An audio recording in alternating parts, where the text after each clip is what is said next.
Call the meeting to order, 10:31. Is there any additions or deletions to the agenda? Seeing none? No. Connie's got nothing to add today? No, Perfect. I don't. Connie's going to move the agenda? I'll move the agenda. Okay, all in favor? Carried. We got a 10:30 delegation of the Mesnet Chamber of Commerce. I'll let you ladies come up right away. We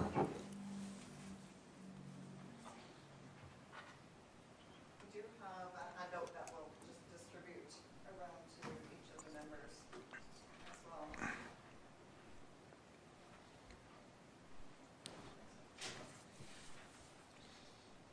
It's not quite a good trade for a cookie, but. Thanks. Hey, nothing's a good trade for a cookie.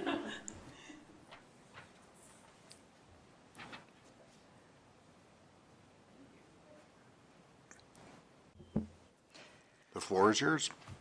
Thank you. And to the members of the Ag Services Board, it's been a little while since we've been able to connect with you. I think it was pre-pandemic where we sat back in chambers and behind. But we did want the opportunity to reconnect with you just to highlight some of the work that we've been doing, but also to find out if there are any new issues that have been emerging from the ag industry from your perspective that perhaps we can partner on and join forces to advocate for as we move forward. So one of the newest issues that we've become aware of, and I actually reached out to find out if it had come forward to the Ag Services Board, was challenges with meat processing facilities. So one of the newest issues have been changes in the spring. It was actually, I think, spring 2021 when they changed the meat facility standards. The intentionality behind it was to reduce red tape and to ensure that it was easier for operators. It has had the reverse effect on facility operators across the province. So obviously it's come forward to us through our local abattoir and Deerview Meats, but it is something that is province-wide. So we've started correspondence and sent a letter to Minister Horner as well as Chief of Staff. We've already had a meeting with the director in the Food Safety Services branch, Leah Sheffield, and we're continuing to pursue that to set up a meeting of meat facilities across the province early in the new year. So we wanted to ensure that was at least on your radar in terms of one of the emerging issues that we've become aware of. Other issues that we've been working on have been changes to risk management programs that we've heard from our ag members, certainly promoting our ag industry and supporting farms of the future. So on that handout that you have is a list of policies that we have from a local, provincial, and federal standpoint. So obviously locally, when issues come forward to us, we draft policies and positions and recommendations that we take forward to government. We then forward our policies to, and similar, I'm sure, to Cypress County, where you take those forward to RMA or to Federation of Canadian Municipalities. When you have issues or resolutions to bring forward, we do the same through chambers. So we take issues that emerge at a local level. We will advocate for those, but we also send those through to the Alberta Chambers and Canadian Chambers, depending if they're provincial or federal in scope, and gain their support. I also sit on the Canadian Chamber Agriculture and Agri-Food Committee that they have, so it's industries across Canada within that sector that do look at and evaluate issues and put forward recommendations to the Canadian Chamber of Commerce as well. So we just wanted to highlight some of that work. One of the other issues that had come forward to us was the issues in terms of timeliness of grazing lease applications. And so we had worked with the ministry and their department and actually had a meeting in the spring when we went up to Edmonton and understand that there has been progress being made on those files as well. So those were some of the things that are on our radar, and we more so wanted to hear from the Ag Services Board in terms of what you're hearing, and if there's anything we can do as a Chamber of Commerce to support that work in any areas that we can work in collaboration. Very good. Or any questions that you have for us. I'll just touch on that grazing lease applications because I heard a little bit of a rumblings about it at RMA. They did improve it slightly. I heard it was down to somewhere around that 6-month mark instead of the 2-year mark that it was at. And someone was very vocal and let Minister Horner know that they would like to see it like Saskatchewan and be 3 days instead. So well, I guess they're working on it. We have to see what they can do with that. So anybody else have anything? Yeah. Yeah, I think that was the biggest one that we've seen. I haven't heard much from where you spoke about the meat processing facilities. I know it's really hard to get a kill date from our end. It's, you know, they're booking 2 to 3 months out most of the time still. And I'm not sure what they did in their regulations that changed it so bad, but Shane? Well, I mean, with trying to get your beef killed, it just boils down to that since COVID, a lot of people have started buying halves and butchering more, and, you know, just seemed like more people were consumers were going right to the farmers, and they had a backlog there, and it's throughout everywhere. Shortage of labor help. I mean, it's the workforce. I mean, I talked to the guys at Vauxhall, the butcher shop there in Dutchess. They're all shorthanded. Everybody is shorthanded everywhere. And I was going to absolutely reiterate the same. We're hearing huge challenges in labor. And so I reached out to Perry this morning as well, just to touch base and to see if he had spoken with the Ag Services Board about some of the challenges. But staffing is huge. So, you know, he's on the floor solo today, where he would normally have additional staff. So it definitely has to do with, you know, availability of labor, certainly facilities being short-staffed, but also absenteeism. What concerns did he have with the regulations, or what changed? So it has gone, the meat facility standards regulations have gone to an outcome-based approach, which in theory should not be that challenging, because they've been operating under the previous standards for decades, you know, facilities across the province. So when they changed it to an outcome-based approach, like most regulation, it comes down to interpretation. And so you have different interpretations of what that actually means. And so some examples I've heard across the province would be, you need more gravel in the yard. Okay, what does that have to do with food safety? You know, yeah. So not our local facility, but that's just one example. There's certainly others. And there's also some contradiction in regulations between occupational health and safety and food safety, and so those actually have to be they have to be complementary, not contradictory. You can't have one element being recommended for food safety that actually creates more hazards or safety issues for staff. So there's that piece as well. So the hope is that again, my understanding is pre-pandemic, there was an industry roundtable that was held. It was very productive. They struck industry committees out of it, the working groups. Obviously, during the last couple of years, the staffing changes, that didn't happen. There was one meeting held virtually, which seemed to be a little bit more closed door. But wanting to get back to having industry consultations. So there's lots of industry associations that are out there. Alberta Beef has been supportive of this piece of advocacy as well. But the meat facilities themselves don't have an industry association. So looking to, you know, whether it's Ag Services boards, and I mentioned that as well to Perry, it might be valuable to touch base with some of the other meat facilities to see if they're engaging with, you know, certainly their chambers, but if they lack that or don't have that connection, then potentially through their local Egg Services Board, to see if there is any advocacy work or joint advocacy work that could be done there. Well, if you are talking to Perry, definitely tell him to reach out to us, because we have another channel to government advocacy that he doesn't, so, you know, our conference is coming up in January, so we can more than definitely take something forward if need be. Okay. Excellent. Yeah, because that's first I've heard of it. Yeah, it's. Yeah, and he said it hasn't been raised through the municipalities. So I just wanted to seek his permission to bring that forward since we had this meeting already.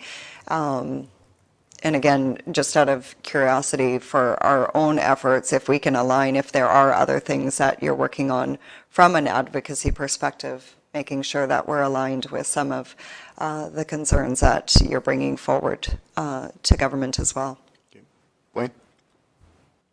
I just had something too that I was made aware of too, like the bio-based meat thing that's starting to happen in the States. I think we need to work better together with the Alberta board and the Canadian board, cattlemen's, and maybe get over the beef segregation of breeds and work on concerning about eating actual meat than worry about this breed's better than that breed.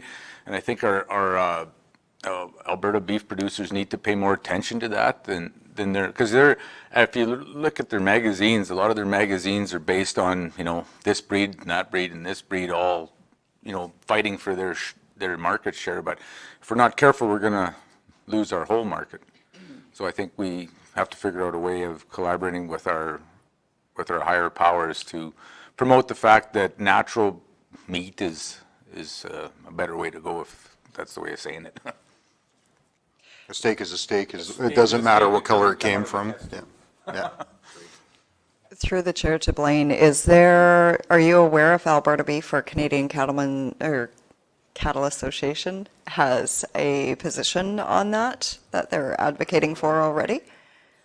Yeah, I don't know whether they do or not, so that's maybe something that whether you guys or us or somebody could address with them, that what is their position to attack this? Because I heard on a talk show thing the other day how quick it's evolving in the U.S. Like they're talking, it could be on the shelves within the next few months, you know, and I think we're going to be behind the 8 ball if we don't pay attention to that. Yeah, we've established really good relationships with Alberta Beef and Canadian Cattle through various joint initiatives that we've kind of pursued, particularly on a federal level. Meat labeling was actually one of the last ones we joined forces on. Again, it was raised by one of our local producers in terms of the concerns with ground beef, ground pork, and the implications of the changes. And so I immediately reached out to Alberta Beef and Canadian Cattle through my contacts on their respective organizations, and actually got the Alberta Chamber and Canadian Chamber on board as well with issuing a letter, as did we. We actually co-signed with the Alberta Chambers from the Medicine Hat and District Chamber, and I think within that couple weeks following, we saw the results that we were looking for. So. Yeah, that was a good push on that, actually. That ended exactly how we wanted it to. Yeah.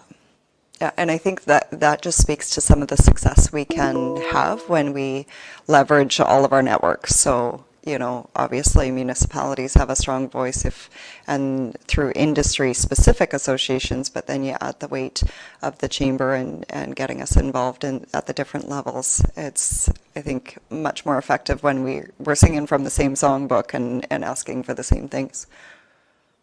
Go ahead, Connie. Is there a shortage of butchers as well? Is that part of the problem?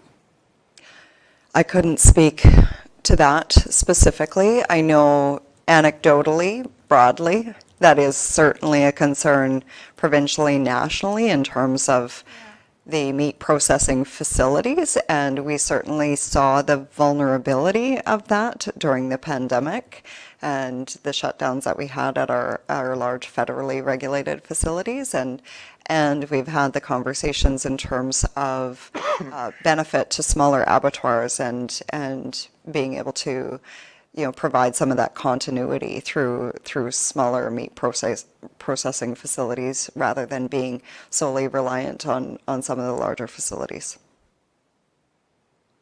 Perfect. Yeah, in Brazeau County, when there was a shortage of truckers, the economic development person, they offered like trucking courses for like free or whatever to get more truckers. I mean, butchering is a lot longer course, but I don't know, maybe there could be an incentive from this county to send more people to butchering school or something. I believe the only butcher school's in Olds, if I remember Yeah. correctly. I was going to mention it would be valuable to probably reach out to the Olds College. I know in other industries, when we've had those conversations with post-secondaries, it's sometimes instructors funding for seats, depending on there's sometimes layered issues, but they would certainly know best in terms of capacity and if there's vacant seats or if it's more an issue of there's not enough funding to get more seats. It could also be, certainly we're hearing from the facilities that they need labor, so yeah, trying to matchmake and figure out where the gaps are. It's similar to the work that we've done with ag education. We know there's a number of resources out there for ag education through provincially, locally, in terms of the learn.ca website and different course curriculum. The challenge, so when we met with the producers and then we met with school boards, we also had a conversation with this Ag Services Board, trying to identify where the barriers actually were to having ag education in the classrooms. And again, the result is it's because it's not mandated provincially to have that in the course curriculum, and so then it becomes based on choice and whether or not you have an advocate in the education system to actually promote that or be available to provide those resources and education tools. So And that's why It's- we have a Connie. that's why I was looking at Connie specifically, because I know you do a lot in that space, because you do the ag in the classroom program, correct? I'm the Zone 1 coordinator, and yeah, we were absent for 2 years, and they're starting up again in January. So, but there isn't a whole lot, like I have the smallest number of applications. So the applications go out from the Red Deer, and then we get them. But yeah, we don't have a lot of schools, like there's way more that should be applying. And now Cypress County donated, 2 copies of Dirt to Dinner that I wrote a couple of years ago. So, yeah, I mean, we've pretty much saturated Medicine Hat with that book, but I have to get it out to the Calgary School Board and that kind of thing. But, yeah. Well,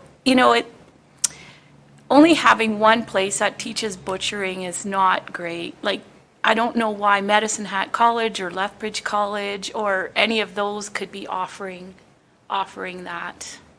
So that's interesting, actually, that you raise that, because there is going to be a roundtable at the Medicine Hat College in December that there's been some stakeholders, I'm not sure how many around this table are at that one, but that's something we can raise. I might actually schedule a call with Olds College prior to that meeting, just to find out and if there is additional opportunities. Yeah. Yeah, and I've got it written in my notes here too about possibly drafting a letter for him too. So. Yeah. Anything else, guys? Josh, you're quiet up there in Hilda. I know the internet's slow, but do you have anything? I think the other issue, aside from labor and the lack of butchers, is the lack of inspected facilities where the farmers we can take our meat or our animals, have them processed and sell them to the public. There's Dutchess, Vauxhall, and Deerview, but there's a lot of animals being killed in that space. It's the lack of inspected facilities is kind of what we're running up against too. Yeah, and it's pretty hard to get into the free market when there's limited facilities, there's limited capacity within our general area. Yeah, Vauxhall, it's a year now to get a beef in there. If somebody else, like somebody bought it, and it sounds like they're only gonna start taking their own animals. So yeah, you pretty much can't count on them anymore. So now we're down to 2 provincially inspected facilities. And, you know, that's the biggest issue I find, is that there's not enough facilities to handle all this. That's free market. That's the problem.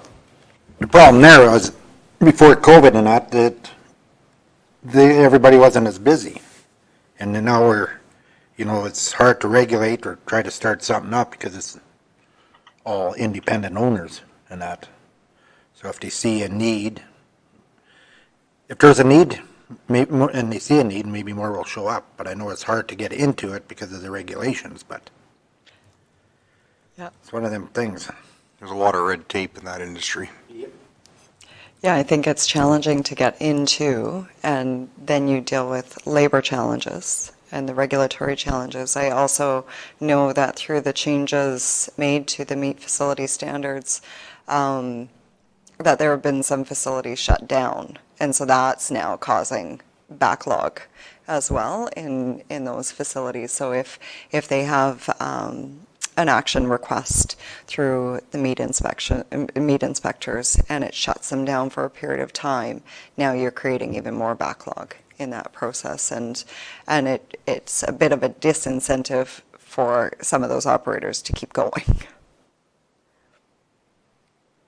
Go ahead, Connie. Do you have anything to do with the Medicine Hats exhibition and Stampede? Because this year, they've disallowed people driving in to unload their produce. We've experienced the same with our trade shows in terms of, their requirements. My understanding from conversations, because it's certainly caused us challenges from that perspective as well, is different. Again, the regulations seem to be choking everybody these days. But in terms of, I can't remember if it's fire but there is something that they had stated to us where it's outside of their control.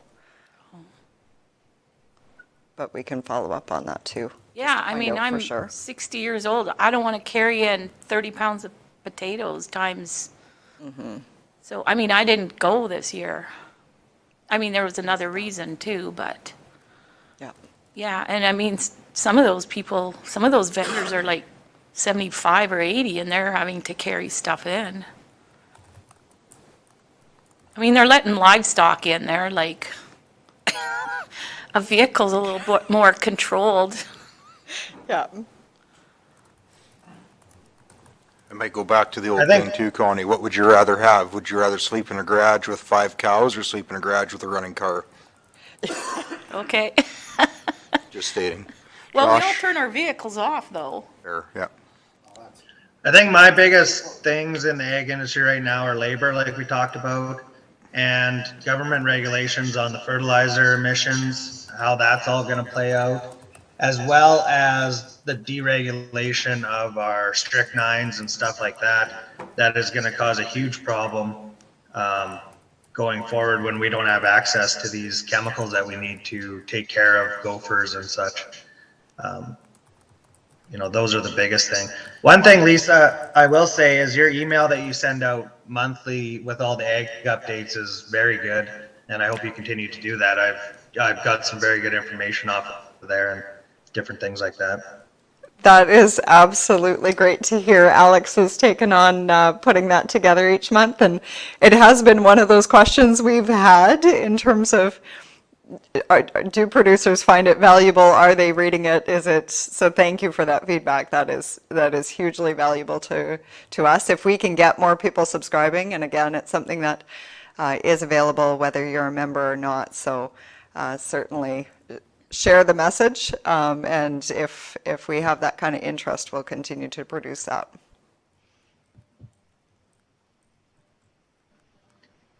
Okay, anything else, guys? I guess, sorry, one more issue in Alberta specifically is the lack of pulse processing facilities and, value added stuff for our grains.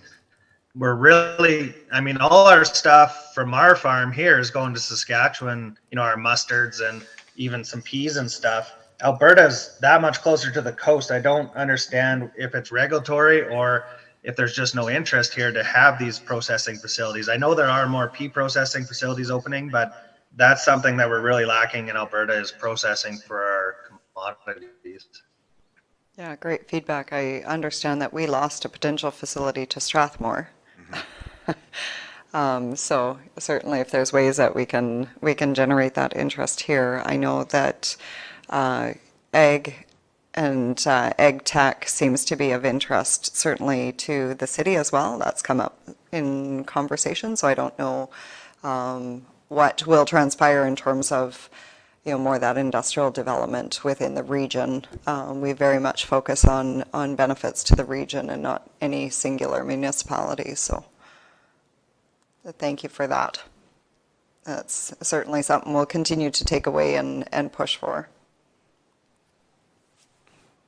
Okay, anything else, guys? So one of the questions we do have for the Ag Services Board is there anything, so it's great to hear the issues, but pre-COVID, we did have an agribusiness council, obviously really hard to meet over the last couple of years, and would be curious if, from the conversations that you've had, if that would be of value or interest for the chamber to start again. And if there's any opportunity for the Ag Services Board and our chamber to kind of collaborate or meet a little bit more regularly on the issues that come forward. Oh, I think that's a great idea. I think so too. Yeah. Josh, you sat on that advisory committee before, did you not? I did. I went to a couple of the initial meetings of it, and then didn't continue with it. But I think if you do get that going again, I don't, a representative from the Ag Service Board would definitely, be interested in sitting on that. As a producer standpoint and a voice from the Ag Service Board, or would be beneficial. Yeah, I would tend to agree with that. Perfect. Anything else? See Connie's wheels spinning. We do have a poster that we can leave if it's of interest to put it up in the county office, just so that you have a listing of all the different policy issues so it's a bigger version of what we handed out to each of you. We will put her on the bulletin board. It's a good idea. Thank you. Okay, well, thank you guys very much. I have a whole list of stuff I have to talk about now, so Okay. that's good. That's actually what we need to keep us going sometimes. Perfect. So, Well, thank you for the opportunity. We just wanted to be able to reconnect and see where you were at and how we could assist. So we appreciate your time. and I think we'll be in conversation more often here now too, that we're kind of all striving for the same goals by the looks of it. So if we can work together, we can yell at the government from two ends, and that helps a little more sometimes. So Absolutely. perfect. Thank you Okay. so much. Yeah, thank you very much, ladies. Your voice saying hopefully we have more than 6 months to do it, Yeah, no doubt. if you know what I mean. Yeah. Okay, so minutes from the September 27th meeting, was there any errors or omissions in those? Go ahead, Connie. So, point number 5, reports. It says I move to accept the ag supervisor and the seed plant report. And then afterwards, the seed plant report was presented. So I kind of moved it before it was presented. Yeah, that's just how the resolutions are laid out. Yeah. Because we make essentially we make resolutions before we do Okay, things, even though we don't, because I hate it, so, okay, but that's the way it's structured. Yeah. okay. No problem. If you don't have a problem, I don't have a problem. I just wanted to make sure it wasn't a problem. Okay, perfect. So Connie's going to move the minutes as presented. Yep. All in favor? Carried. Ag Supervisor report?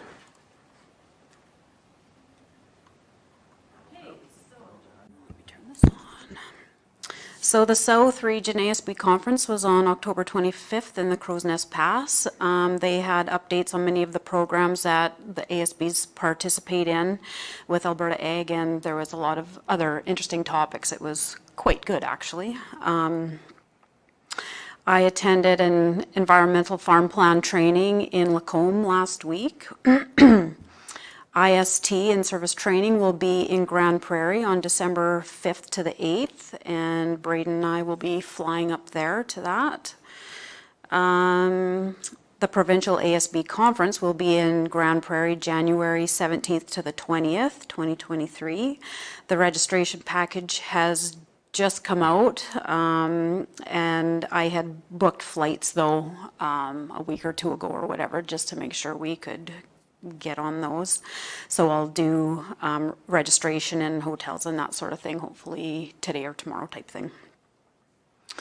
So I'm also on the organizing and agenda committee for the 2024 provincial ASB conference. So we've had a few meetings about that, and planning is underway, and we're going to be hosting that in the new hub ag center at the Stampede Grounds in Lethbridge. So that's very exciting. We'll be the first big conference in there. So that's all underway. The ag budget was submitted in October, and we expect increased revenue from rental equipment and some private spraying in 2023. We also accounted for increased expenses due to use more costly herbicides and that sort of thing. We will also reduce our summer staff to 7 from 9, since the remainder of the mowing is now going to be done by Public Works that we've kind of been doing over the last couple years. So Alice, so there's been emails exchanged regarding setting up a virtual presentation with them, just to have some more information and that sort of thing. I had hoped for something today, and they're busy. They had a couple prior engagements for today, so we'll reschedule something. They were suggesting in the new year, kind of January, February. They're slower, so I'll try and get something set up for then. So the Rosal label, at the last meeting, we had asked to, be contacting the manufacturer about that. So I had sent emails, and I finally phoned, and anyway, finally talked to somebody, and the Richardson ground squirrels, basically they feed above ground, so because they're foraging above ground, there's no point putting equipment in the ground with the poison, because it's like strychnine. It was never used by equipment to put it, apply it, right? Just in their holes and that sort of thing. So that's the reasoning that equipment isn't allowed for Richardson ground squirrels, but it is for pocket gophers because they forage underground. So just kind of short and sweet, I guess.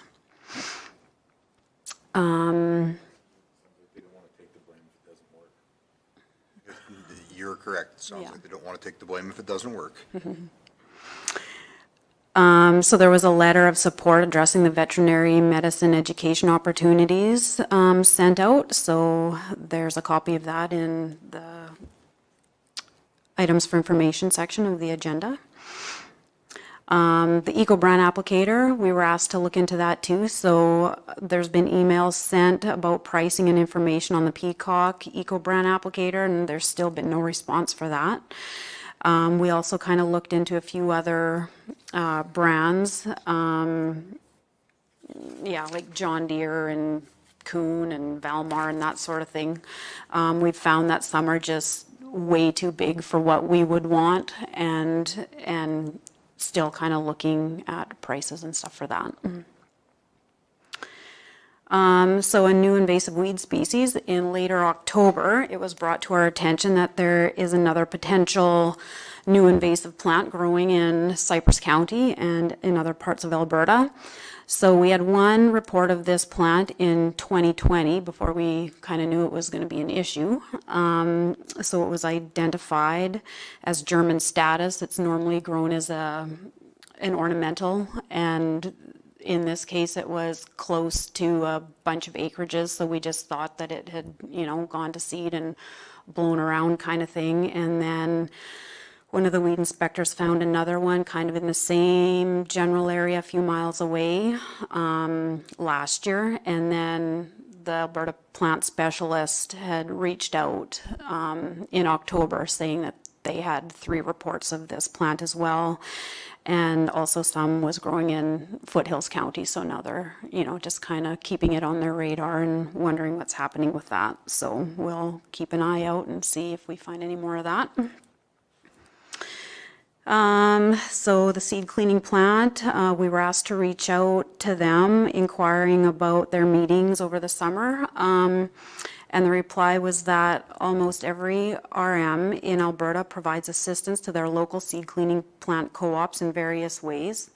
It was the farmer and ranchers in Cypress County that provided the funding for the county to establish in 1985 and create the large reserve account by purchasing the provincial lease land that the province released.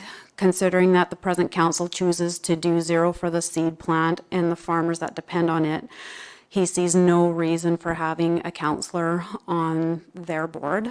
However, he will discuss this further with the board of directors and let us know what they decide. So that was the conversation I had.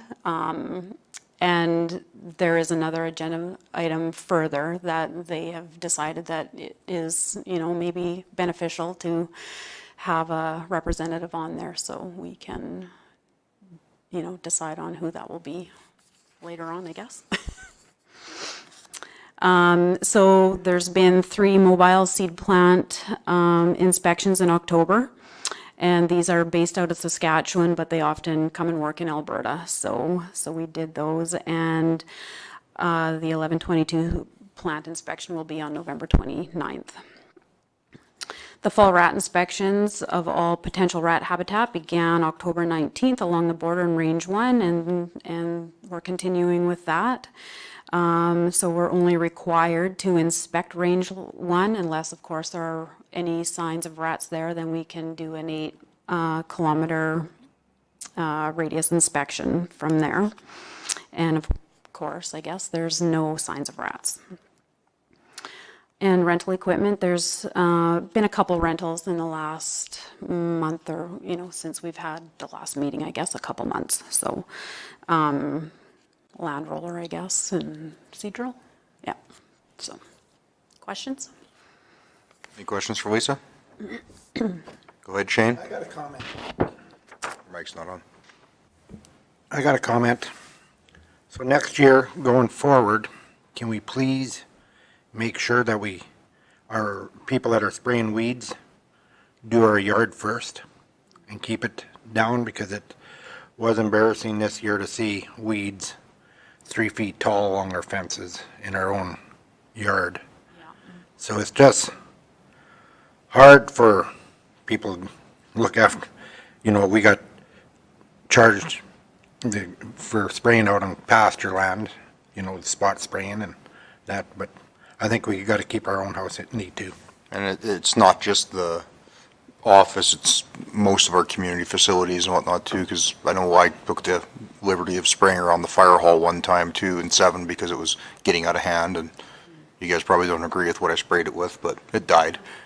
But it's, we got to look after our own well before we start looking after other stuff, because especially within the hamlets and everything where people see it.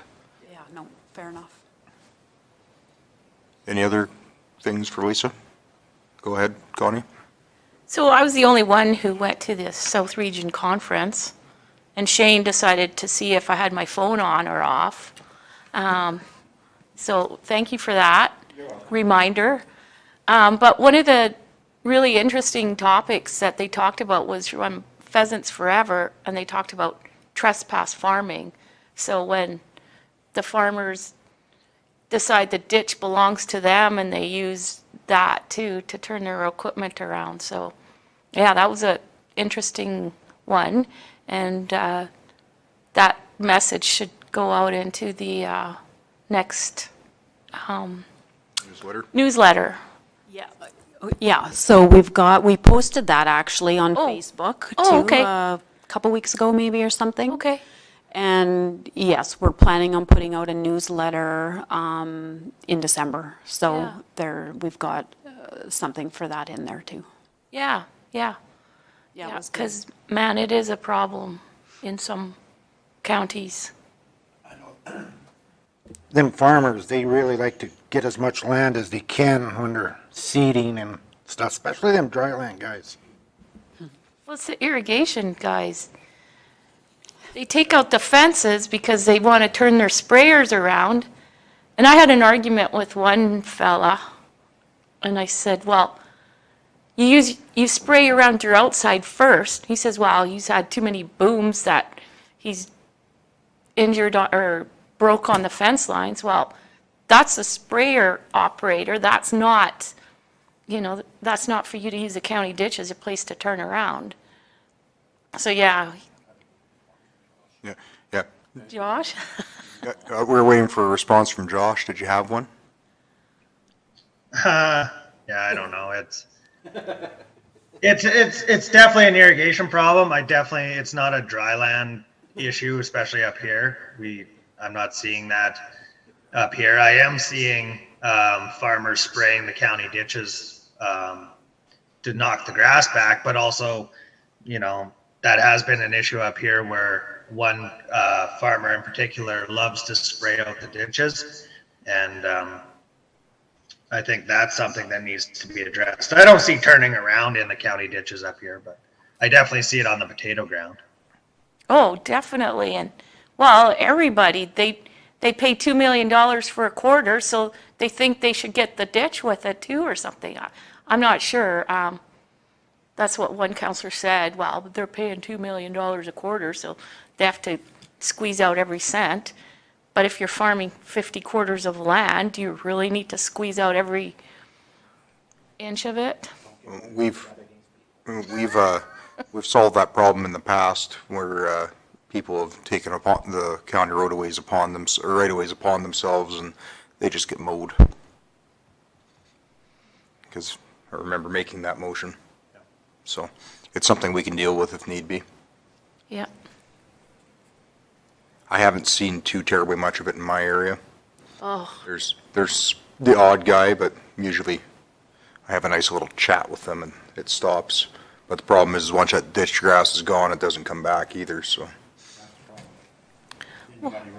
Yeah, and then we're back onto the erosion thing, which I thought was a thing of the past, but apparently it's coming back now, so I'm just glad we don't have to deal with 40 miles problems with all the way they like to beat land to death around there.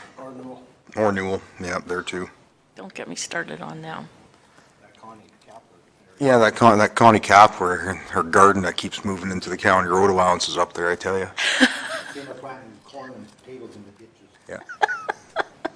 Kidding. I have a question about the comments from the seed plant. Where's he going with the Let's county talk about getting it in the next agenda item, or when it comes up on the next agenda item. 10 bar? Okay, any other questions for Lisa? Okay, Shane moves, all in favor? Carried. 7.1, the ASB bursary. There's only 2 applications, so we decided not to close the meeting kind of thing, if that's okay. Can we that's just, if you guys want to decide on giving them both out, then it's easy, right? So unless you want to discuss it, then, I don't think there's much to discuss when there's only 2 of them. yeah. They're both county residents, so that works for me.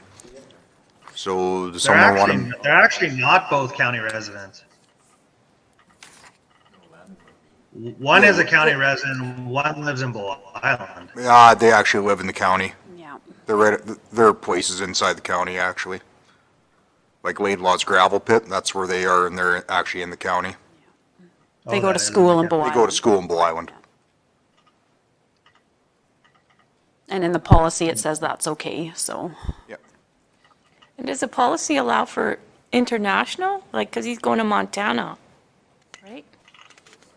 Just Yeah, ag though, yeah. It Yeah, doesn't but- specify. So it's not specified that it has to Ag be- school's ag school. Okay, cool. That's They- good. If they want to do it in Dubai, that's their prerogative, I guess. Just won't pay for their flights. That's right. It's only $1,000. They can use it where they need it. They want to use it for one flight. Yeah, that's, I thought so. So can we get a motion then for Landon Porteous and Zane Lair? Okay, Blaine's making that motion. I'll make that motion, yeah, that we give the ASB bursary to Zane Lair and Landon Porteous. Thank you. Okay, any questions? All in favor? Carried.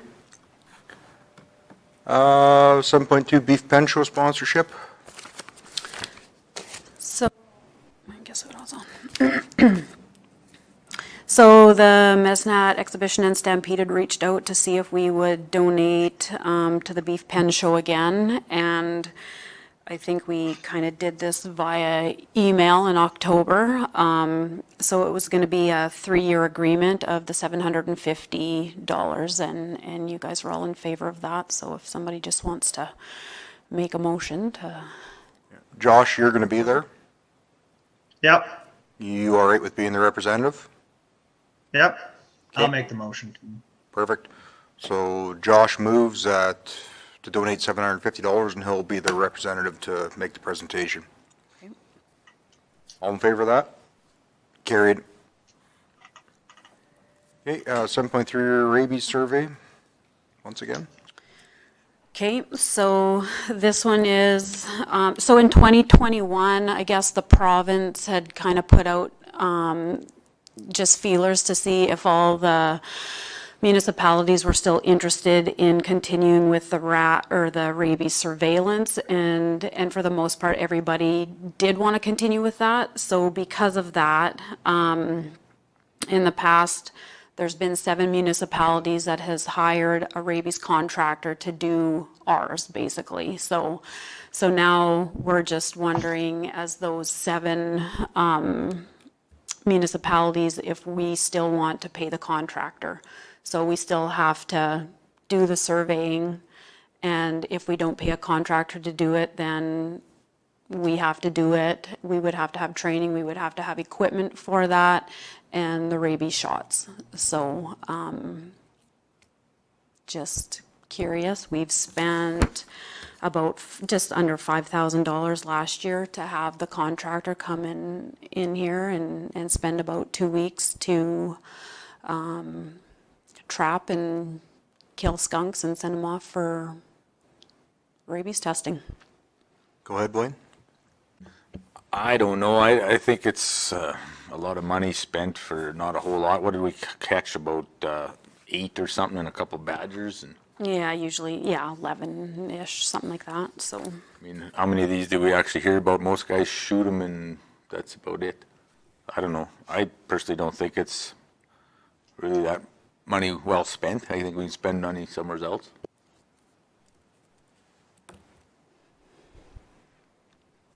Connie? So if we don't get the contractor to do it, the county is responsible for doing it? That's right, Is that right? yeah. And then it would cost more, I would say, because this guy is going around doing 5 counties already. 7 counties. So how does it work? Like, so if somebody so who's going to catch them? We have to do it then? Like the board, or somebody has to? Braden would have. Braden or somebody has, when you get phoned to go, somebody's got a skunk or whatever? No, so this one, so we have to, active surveillance, so we're just going out searching for skunks, so it's not even on a per call. I mean, that would be part of it as well, but, it was But that's if we decided- participate in the surveillance program, right? So we have to, We have to? submit samples. Okay. So who's gonna do the killing and stuff then?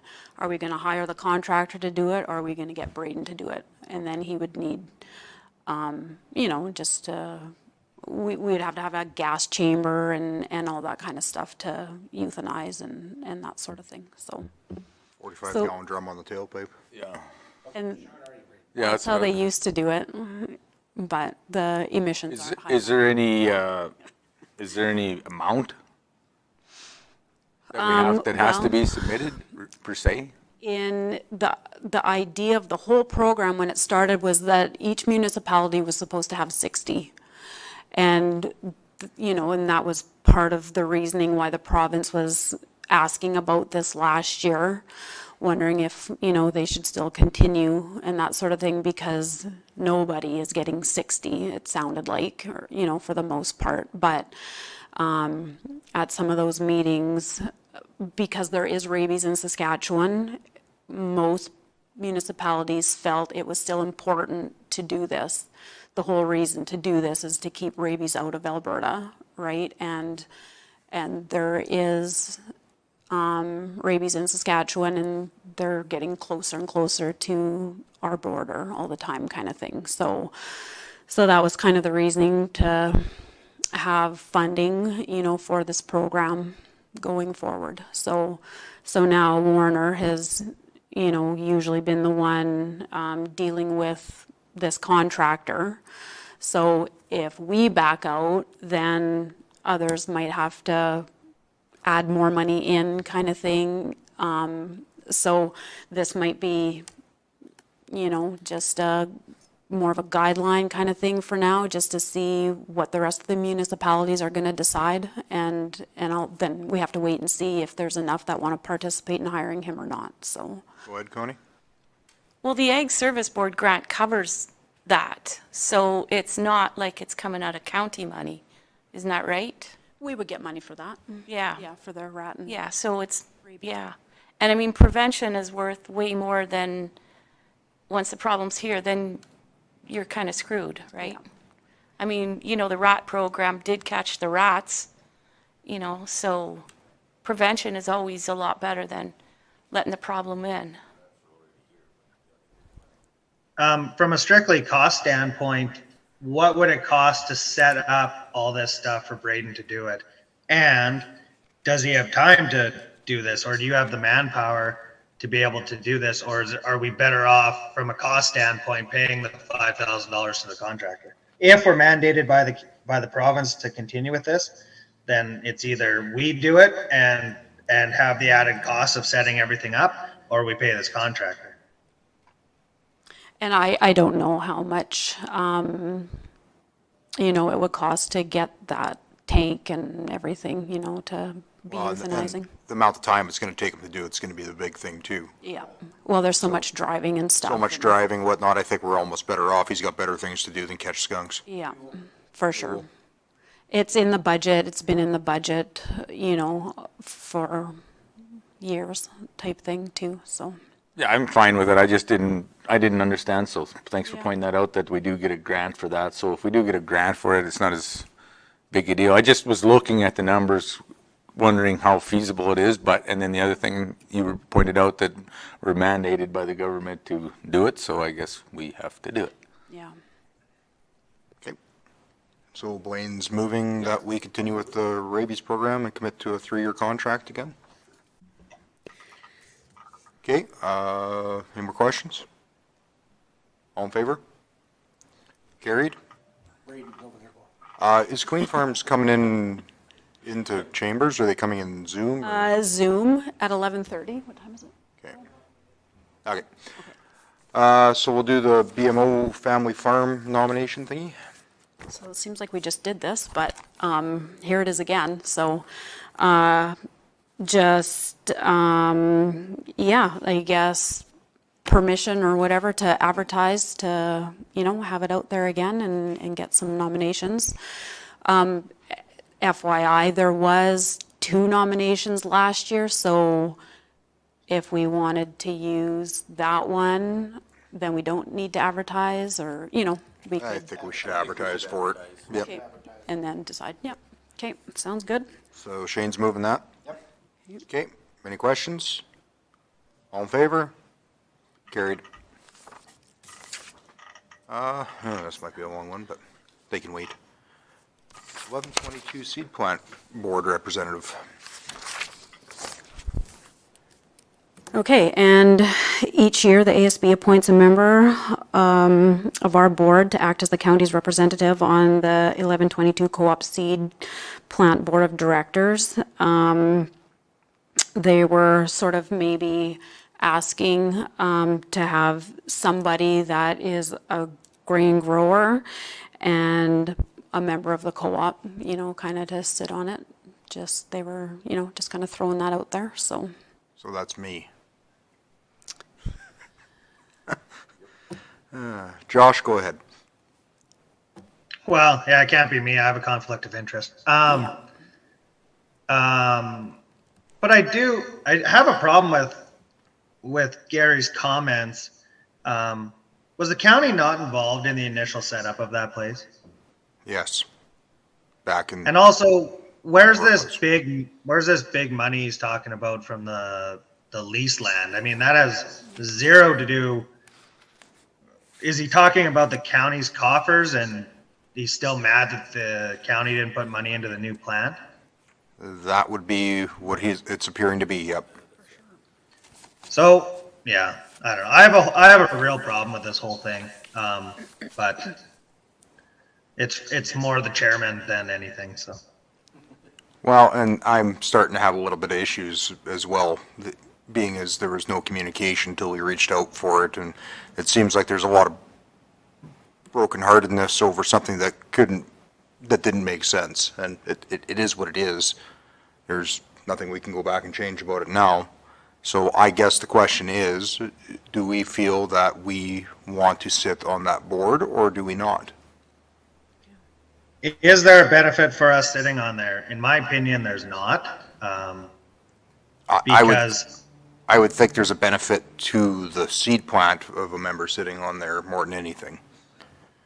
So that's the question that has to be asked. Go ahead, Shane. No, I think it'd still be worthwhile for a member to sit on there. And it would help them, like you said. Yep. You know, I don't want to see the seed plant fail at all. I really don't, but they're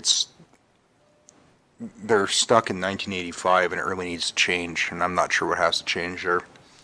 Well, I do, but I can't say I it. can tell you what needs to change, but Yeah, well, so can I, but I'm not going to say it. Exactly. So, Connie, you have an opinion? Does the seed plant have bylaws that state there has to be a Ag Service Board member on there? Yeah, they do. I don't believe it states there has to be one, but I think it's recommended within it. I've seen them once, but I don't remember what they say anymore. Blaine? Sure. I mean, I don't really have a comment one way or the other. I mean, I'm starting to get the feeling as a non-grain grower, I guess, the feeling of what our obligation would be to sitting on there in the first place, considering we do inspect it, we do inspect other traveling ones, and from what I see going on in the county or in the country, looks like the more mobile ones are probably used more anyways, Yeah, I think it's or what? it's a toss-up in between. It all depends on the size of the operation and everything else, and Josh can say more on that because he'd have a better idea.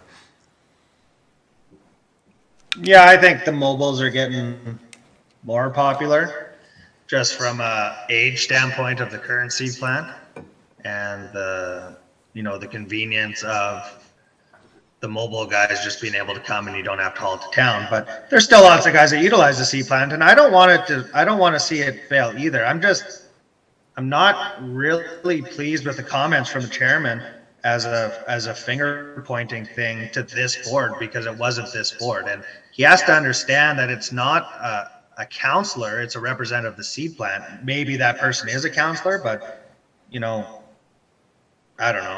I'm really disappointed in the comments from the chairman. I guess I'm confused, with those comments, I'm kind of confused on what the asks are that we haven't, well, of course, I've only been on a year, but I mean, has there been any asks? I mean, what is their issue? I think we'll have that conversation when we're not in public. Okay. Yeah, because it's not really public information. So we could maybe even just leave this I for now? I mean, Dustin, if you're willing to go, I'll go. I have an idea for them that I'd like to throw past them anyways. From what I read here is the chairman made comments and then the board said something different, and that's why this is here. So that gives me a little bit of interesting inkling, but go ahead, Shane. I'd like to nominate Dustin Vossler to sit on that board as a representative of Cypress County. Okay. Is there any more comments to that? Second. Thanks. All in favor? Carried. Okay, is our delegation here? Okay, let's move on to them then, please. So like we were asking about keeping that Schuler site open. Yeah, I'm going to let Josh have his go at this one. Good afternoon. Can you hear me all right? I sure can. Can you hear me okay? Yeah, you bet. So thank you for coming in. I believe we had some conversation kind of ongoing with you guys about keeping some of our sites open at our transfer sites. I'm actually, Josh, if you wouldn't mind, I'll let you kind of lead this since you were the one that kind of spearheaded it. sure. I guess going, our thoughts in the more remote areas of the county, the Schuler site or even Hilda, we're 50 miles from Medicine Hat. And my biggest concern, or some of the ratepayers out here's concern, is that, to haul the product in the bags into town, into a central location in Medicine Hat, whether that's Patterson or Pioneer, I just don't think it's going to happen. And I think we're going to end up seeing more harm than good with chemical jugs ending up in the landfills and different things. I'd like to see, I like the bag idea for the ease of containment and loading and everything, but I sure would like to see some of these remote clean farm sites or county sites remain open and accessible for the more remote people. And, whether that's a cost sharing thing or whatever, you have planned. But that's our biggest concern, is that I don't think that everybody is going to bag them and take them to a central location, and it's going to become a bigger problem than what we have now.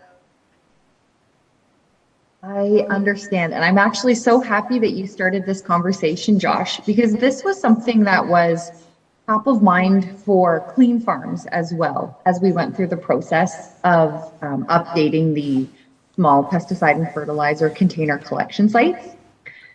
So yeah, to be frank, we're right there with you.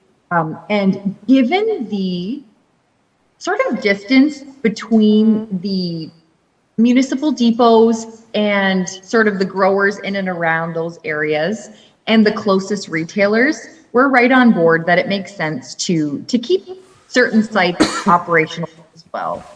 So it ensures that the recycling program has continued access to efficient programs. And I actually have put together a little presentation. If you don't mind, I'm just going to share my screen and go through it, if that's okay. Yeah, that'd be great. Perfect. All right. Okay. And can you see that okay? Yeah, you bet. Excellent, perfect. So in case I haven't had the opportunity to meet you yet, My name is Corey Crawford, and I'm Manager of Sustainability and Performance here at Clean Farms. I've been with the organization full-time for about 5 years, and I really look after the container recycling programs across Western Canada.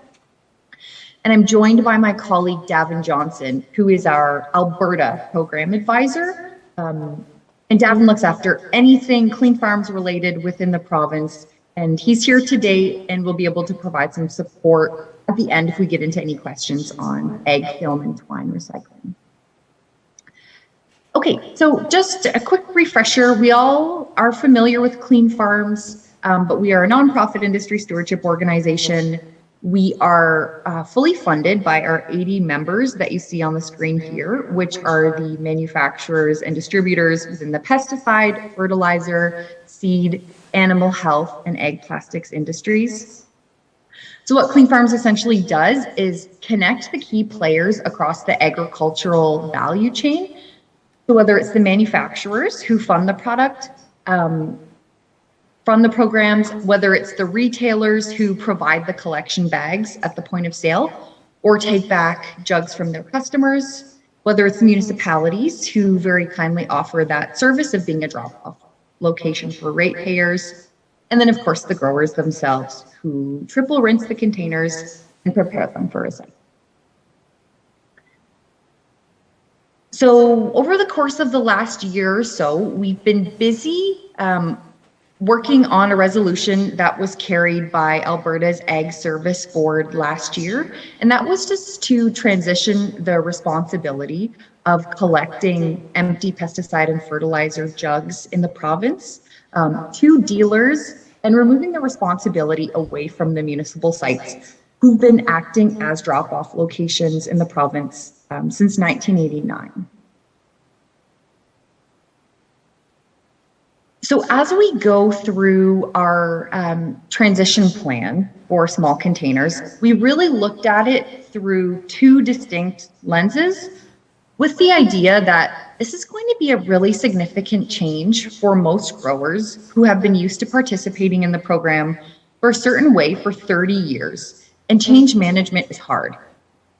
So essentially, we looked at it through the lens of how can we improve service to growers, as well as how can we phase out the municipal sites in a mindful way based on the location of that municipality and the volume that it brings in each year on average.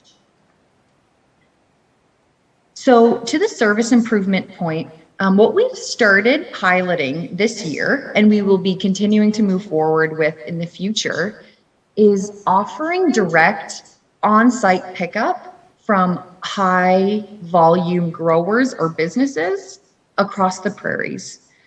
So whether it's Hutterite colonies or really large farms, we can send a truck there directly to prevent them from having to bring all the jugs to a secondary location for collection. And I'll get into the requirements of this on the next page because I think it might be of interest to the county. And as well as ag retailers, we can also pick up from aerial applicators, turf management companies, golf courses, the IVM sector, municipalities for internal use jugs, or anyone who falls within the business category that's non-farmer. We can just send a truck there directly.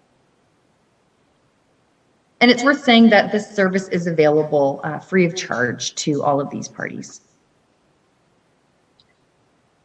So for Hutterite colonies and large farms, what we've proposed is the ability to send a truck at no charge if they have on site or are willing to accumulate over the season about a half truckload worth of material.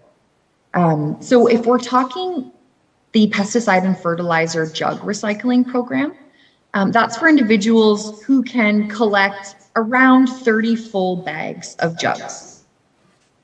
If it's a little higher, a little lower, we're flexible that way, but that's just generally the baseline. And in conjunction with that, we're also offering on-farm pickup of the other materials that we collect at ag retail, which is our non-deposit drums and totes and our seed, pesticide, and inoculant bags, which is a new program to Alberta for the last few years. Okay, so that's one sort of bonus piece that we're doing to help ease the transition. And now jumping back to the municipal depot phase outs. So as you're well aware, we phased out the municipal depots, which were technically operational, but were not being used this spring. As of the end of this year, so coming into effect spring 2023, the plan was to phase out the lower volume sites, essentially ones that collected less than 5,000 pounds per year on average, which I believe the Cypress County sites fell under that category. And then we'd phase out the medium volume sites by the end of year next year, and then the large volume sites would operate until the end of 2024. With all this being said, and to the point that you raised, we're very happy to make adjustments to the closure dates based off of local considerations. So in some instances, municipalities opted to phase out well before their scheduled start dates. But in other cases, municipalities have worked with us either to extend the date, so continue collecting until 2025, just to give the local growers more time to adjust. But as well, what we're able to do is leave municipal sites open where there's no retailer close by. And if we phase that site out, it's going to be really inconvenient for growers to continue participating. And our main sort of mindset is that our goal is to collect as much agricultural plastic as we can for recycling. So ensuring access to these programs is top of mind for us. So to that point, we would be happy to keep the Schuler and the Hilda site open because you're completely correct. There isn't a retailer that's in close proximity, and shutting down the site would really just be encouraging forms of waste management that we don't support. So all of this to say, so moving forward, for these sites, what we ask is if you could please only accept the collection bags full of jugs and not the loose jugs moving forward. So what we're essentially going to do is treat the municipality exactly how we treat retailers. So we require the jugs to be in bags. As you said, it helps to sort of keep the jugs contained. It makes it easier to transport them. And then when we get to the processing end, it helps to ensure that the jugs are really clean and more efficiently handled as they go through our machinery. As always, we ask that the jugs are triple or pressure rinsed and they have the cap and paper labels removed. One sort of significant change moving forward is that now when you need a pickup, if you have 10 bags of jugs or more on site, we ask that you submit a pickup request to Clean Farms directly, and we'll work with our contractor, Curtis Construction, and ensure that the bags are picked up within 10 business days of receiving that request through our online system. So if you have 10 bags of jugs or more, we'll be there within 10 business days. If you don't quite have that 10 bags of jugs over the course of this season, let us know and we'll certainly come and collect them. We just can't guarantee that the driver will be there within 2 weeks. And this is a change from the current process where each municipality is on a schedule and then you're visited at more or less the same time each year. And then the last requirement to keep a municipal jug depot open indefinitely was just the resolution that it would be too far for growers. And we do agree with you here that your municipality, it makes perfect sense to keep them open.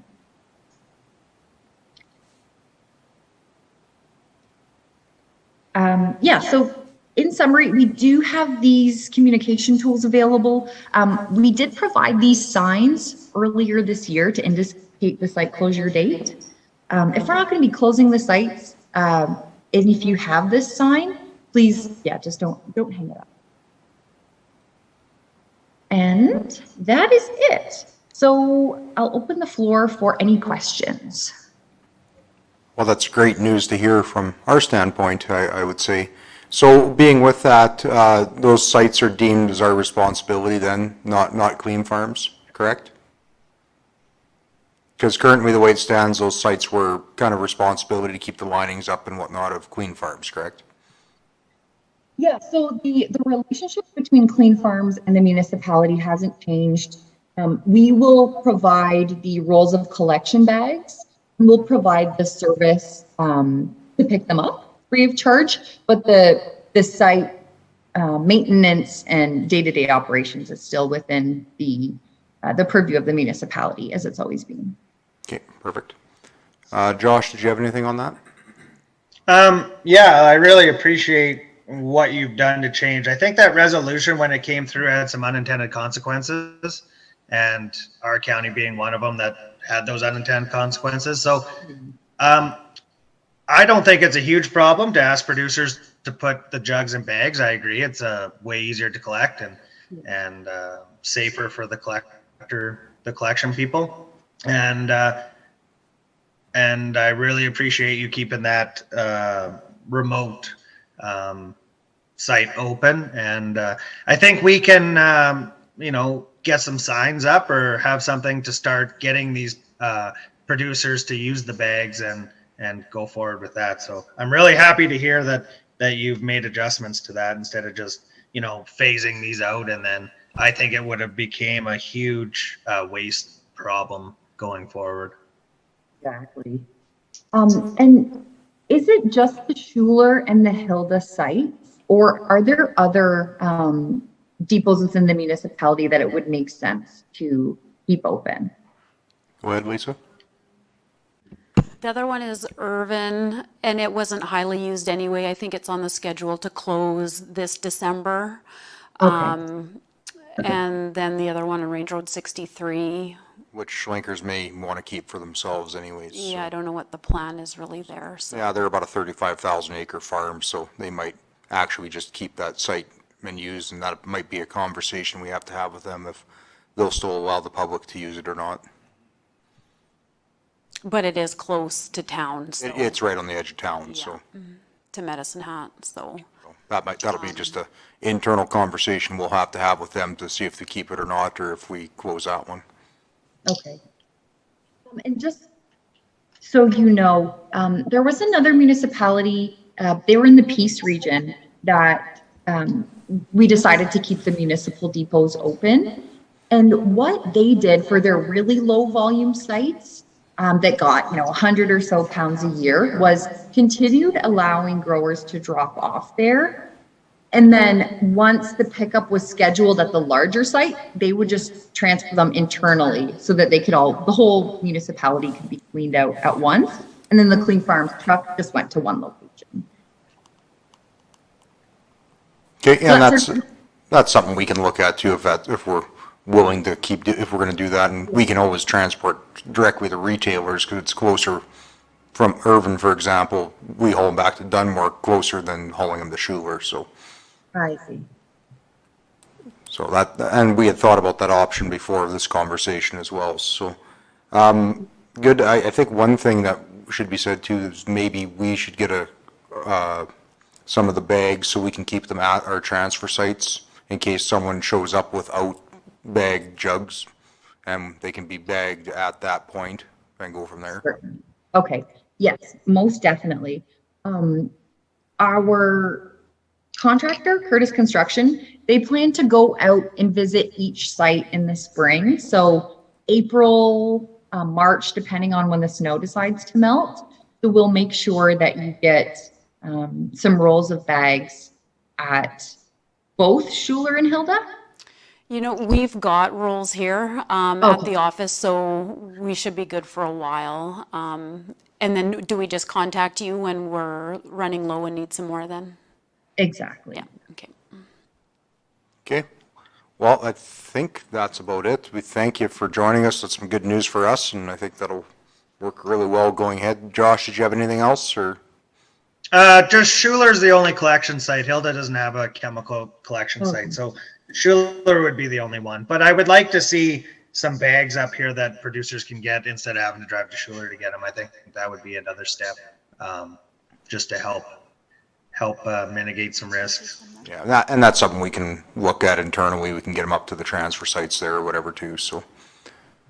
Yep. Okay, anything else? Yeah, so if you do find that you have a Hutterite colony or a large volume farmer, and you think they would want direct pickup, yeah, just let me know, and we can have that set up for the spring or whenever they're ready for that service. Okay, and we got that information that you sent. Could you maybe actually send a copy of your slideshow to Lisa? And Sure. then we have that information, we can send it out to the producers and then they can just contact you directly. Perfect. Thank you so much. Okay, that'd be great. One more question. When would you like to start seeing bags being used? I know the Schuler one, there's a lot of loose ones down there. And is there a timeline where we got to say we won't accept them unless they're bagged, or what is your thought? So from the perspective of contractors, most challenging to them when there's a combination of loose jugs and bag jugs, because they have different machinery for both. So maybe what we could do is work to schedule a pickup early in the year of the loose jugs, and then once they're cleared out, then moving forward, we could do bag jugs exclusively. Yeah, and that'll be something we just have to forward on to our maintenance contractors at the transfer sites to make sure that, and have them set up a bag to fill or whatever it may be. And Okay. we can do that internally, I'm sure. Okay. Yeah. So let me know what works better, whether you want a pickup of the loose jugs as soon as possible in the spring, or if maybe there's resources where staff can put the loose jugs in bags, and then you can just hit the ground running with bags when collections begin. Okay, perfect. Anything else, guys? Well, thank you very much for joining us, I guess. That's, like I say, great news for us. I want to apologize for coming in late. I was sitting in a fictitious waiting room for Zoom forever, and then all of a sudden Zoom restarted and reinstalled, and then I was added in. So, yeah, sorry about that, everyone. And I'm glad Corey was able to answer everything. Yeah, no, she got all of her questions, and I think it's the exact result we were looking for, so that's excellent. We thank you guys for that. Perfect. Thank you so much for giving us the floor for a minute today. Okay, perfect. Thank you, guys. Have a great day. Thank you. You too. Bye-bye. So that's really good news. Yes, it is. So a little bit of things to change on our end, but I don't think it's a real big issue to get the maintenance contractors at the transfer sites to do that. It's just, Well, I if guess we we'd have only to- have to put them in, if we only have to put them in bags and not transport them to Dunmore, I mean, that's a huge step in what we want to see. And like I said, that resolution definitely had unintended consequences that affected us. So that's good. yeah, exactly. Is there anything we have to do, Jeffrey, to put that on to Public Works, or do you want a motion to some regard, or is that something that staff can just take care of internally? Yeah, I think it's something that we can just discuss administratively amongst between the two departments, but certainly it would be good if there was something in the minutes, or maybe if we can get a copy of their presentation to show in the minutes that, or go with the minutes, that there is a responsibility that they have, that we can't just accept loose jugs anymore, that they have to be bagged. So there's some sort of evidence to show with that discussion with Public Works that this is going to be a requirement. But I think that's a conversation we can have administratively with them, so. Okay. Also, can we have some kind of advertising, not campaign, but you know what I mean, to say, starting whatever it may be, May 1st, all jugs must be bagged, just so that we start to get that information out so guys aren't showing up, or as many guys are showing up at the landfills with loose jugs after the sites are cleaned.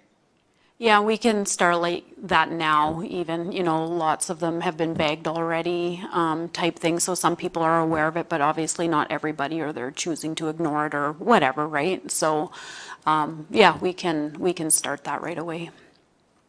Perfect. Yeah, I'm not sure why anyone wouldn't want to bag them. It makes them 100 times easier to transport, so. Absolutely, yeah. No, this is what we wanted, so this is perfect. Perfect. So It is. if we don't need a motion for that, then I'll just leave it alone. I guess while you're still here, Josh, there's a couple things I got written down that came out of the chamber if we want to do or not. So the first one I have is, do we want to take and draft a letter to the Canadian cattlemen's and the Alberta beef producers regarding the bioengineered meat? Yes. Blaine, you want to speak on that? Yeah, I mean, I think that it'd be beneficial that we could join up with the chamber and drafting a letter, or whether we draft it ourselves. I'm not sure how that works, but that would just show our presence, I guess, to combat the bio beef program that affects our producers. Okay, so you're going to make a motion in that regard? I will make that motion. And you're going to help Lisa draft that letter? I can. However it may be? I Perfect. can, yeah. Sure, Yeah, we can Get some get- information at least. Sure. And then I can contact Lisa and see if, they will have something on the, Right, I'm not very good at writing, but I'll give you ideas. yeah. And I know who the people to contact, like Brad Dubo, I know him quite well at ABP, so, Okay, yeah, no, that sounds good. okay. Okay, so Blaine's going to make that motion. Any questions? All in favor? Carried. Next one was, the Olds College, did we want to draft a letter to them about, maybe opening up their butcher program, or Connie, that was kind of a you thing? Nods her head, yes? Do you want to speak to that? Yes, I move that we draft a letter to Olds College to open up their butchering courses. Comment with that. So you had mentioned earlier, so would it be as beneficial or more so to maybe write a letter to, like you said, Lethbridge and Medicine Hat to Yeah, see if yeah. they had any interest in creating a Yeah, course? yeah. Go ahead, Jeffrey. Thank you. I think in the body of the letter, it should probably identify there's a lack, or that there's a need for this, right? There's a lack of programs out there, so just identifying that maybe these institutions like Medicine Hat College, Lethbridge Community College, Olds College, whoever, may want to consider implementing these programs to fill the gap, right? So. So Jeffrey's writing the letter, perfect. Okay, I think they got the gist of that. Yeah. Anything else on it? Go ahead, Shane. I know years ago, my dad took a butcher's course, and it's something that can be taught even in evenings to people. Of course, it's not, that was back then, but it's not a big, long course, that will take, 6 months to learn how to kill and cut an animal. It's, quite simple, but I agree we should get these colleges and that to offer these courses even as a weekend courses, and people could, look for employment because it's not that long of a course. Yeah, and maybe when we're drafting this letter too, maybe we should reach out to Perry at Deerview and see if he has any comment on it to add, because that might be beneficial. Okay, so Connie moved that Jeffrey writes a letter. All in favor? Carried. Just another thing on the corner of your desk, Jeffrey. It's fine. You like taking them off, so I like adding them back. And then one that I kind of got, another thing I got out of the chamber one too is, and this might work with this new economic development position that we're adding in the county as well. We really need to start identifying some areas that are rail access ready for value-added ag within the municipality. And if we have to set that up ourselves, or however we have to do it, we can't keep losing these processing facilities if it's on county land or if it's on private land or whatever, we have to figure out places where we can take and build facilities that would be value added to agriculture and keep them in this municipality and not keep losing them. And I have no idea how to go about that, but it's something I wrote down that I think we need to figure out what to do with it. You got any comment on that, Josh? I think as a county, maybe we need to be promoting that to some of these processing companies and saying, look at the advantage in Cypress County. And that's something that the chamber can help us with too, is, you know, we have access to rail, we have water, natural gas, all these things that, you know, maybe some of these processing companies are overlooking. I don't know why we're losing them. Is it a tax thing? You know, are these other counties giving them tax benefits? Is it labor? What is it?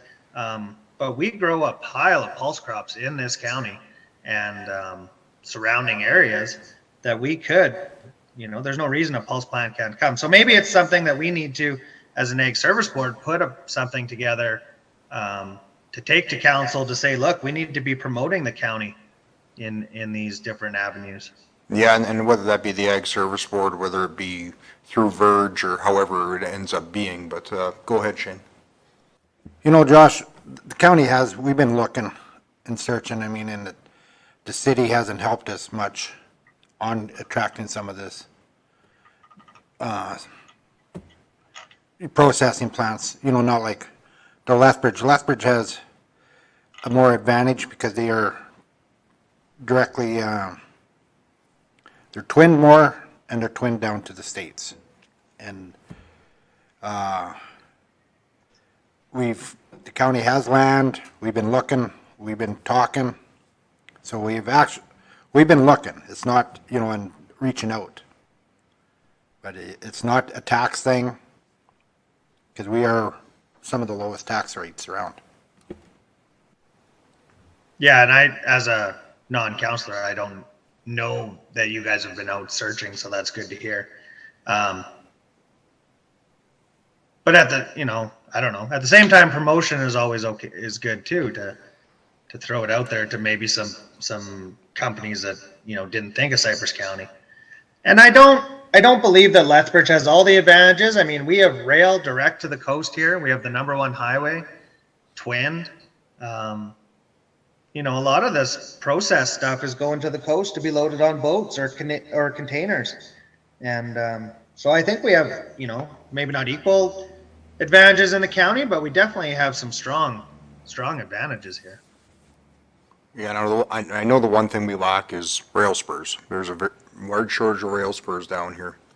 So go ahead, Connie. No, that is true. Well, my dad had a processing facility in Medicine Hat, and that was in the 90s. And the challenges there was competing for shelf space. I think it's turned around. There's more focus on consuming local. So I do think it's a time to do this. And yeah, an economic development person would be the one who could start working on things like that. So it's definitely timely. I know the carrot plant in Rolling Hills, I mean, they give up 40% of their carrots just go to feed cows, and that is such a huge waste. You know, that could be turned into, you know, dehydrated carrots or carrot soup or carrot juice. I mean, all those nutrients that pass through a cow should be passing through a human. So yeah, there definitely needs to be that kind of a thing. Go ahead, Jeffrey. Yeah, thank you. Yeah, from an economic development point of view, a lot of things have to line up very perfectly in order for some of these bigger, whether it's a processing plant or a bigger type of industry to come in. Obviously, the main factors, of course, is, you know, being able to supply, Shane mentioned, proper transportation in and out of the site, whether that's transport trucks or, as Dustin alluded to, spur lines for railway. Also, there has to be the servicing of utilities, water being one of the biggest limiting factors. And then you have to have a piece of land that's, suitable and appropriately located that meets those other components that I just talked about. And of course, Cypress County doesn't actually own much for land in that regard. So therefore, if that's the case, you have to have a willing private landowner that's willing to, sell. And I know as Shane alluded to in the past, we looked at, the possibility of a regional logistics site, and and some of those things just wouldn't line up, and so it's difficult to pull that off when you don't have all the boxes sort of being checked. But certainly, yes, this new economic development officer position will allow somebody to have more dedicated time to focus on those energies and hopefully maybe do a little bit more promotion. And when some of these things maybe materialize, that they can work with some of our other economic development agencies like Verge and the Chamber of Commerce and some of our other regional municipalities and see what we can come up with. But yeah, it's definitely challenging, and I can understand from Josh's point of view and from everybody's point of view how frustrating it is when some of these opportunities are locating in other areas and not necessarily in our region. So. Okay, so I'm not sure if there's anything we can do with this at the moment, but I think it's something that we should maybe put on the agenda at some point in the future to bring back once we have a development officer. And I think, having the Chamber of Commerce in today as a delegation, they talked about the fact that, wanting to work with the Ag Service Board and, having continued, even if it's once or twice a year, the ability to have those conversations. And I think that's a good step in the right direction of, because they've got, people out there that are telling them things and what's happening, and and so in conjunction with some of our economic development agencies and then this new position. So I think that's a good step, is to continue having those discussions with the chamber. Okay, very good. Yeah, so something to chalk off, bring back, and once we have a development officer, I wouldn't mind pulling on their ear a little bit for it when that does happen. So okay, well, I think we'll break for lunch now, and Josh can go preg test his cows. You bet. Thanks. So, Hey, actually, before Josh leaves, just as a point of order, and because I came in here just 2 seconds before the Chamber of Commerce, did we elect a chairman for the Ag Service Board for the calendar year? we forgot about that. Yes, so. It wasn't on the agenda, so I forgot about it. No, so I think just as a point of order, we should do that for the remainder of the calendar year. And normally what happens is, as part of the organizational meeting that council has, they appoint the Ag Service Board chairman, but I think this year they deferred to letting the Ag Service Board elect its own chairman. So we should do that before, in case Josh doesn't come back after preg checking his cows. So. Well, I think I have to let you lead that, Jeffrey, so. Yeah. Well, Lisa can too, so would you be willing to do that, Lisa? Oh, okay, well, I'll do it, and then for future reference, okay. So I guess what I'll ask for is nominations for, first of all, the Ag Service Board chairman, and then after we've elected a chairman, then we'll just get nominations for a co-chairman in the event that the chairman's not available or absent. So with that being said, I'll take nominations for the Ag Service Board chairman. I nominate Dustin. Okay, so Connie Kapler nominates Dustin. Shane, you are going to not make a nomination. Okay, well, I've got to ask just a couple more times before we can do that. Are there any other nominations for Ag Service Board chairman? Not hearing any. I'll ask one last time, and then Shane, you can make your motion to that nomination cease. So go ahead, Shane. I make nomination Okay, so Shane has moved that.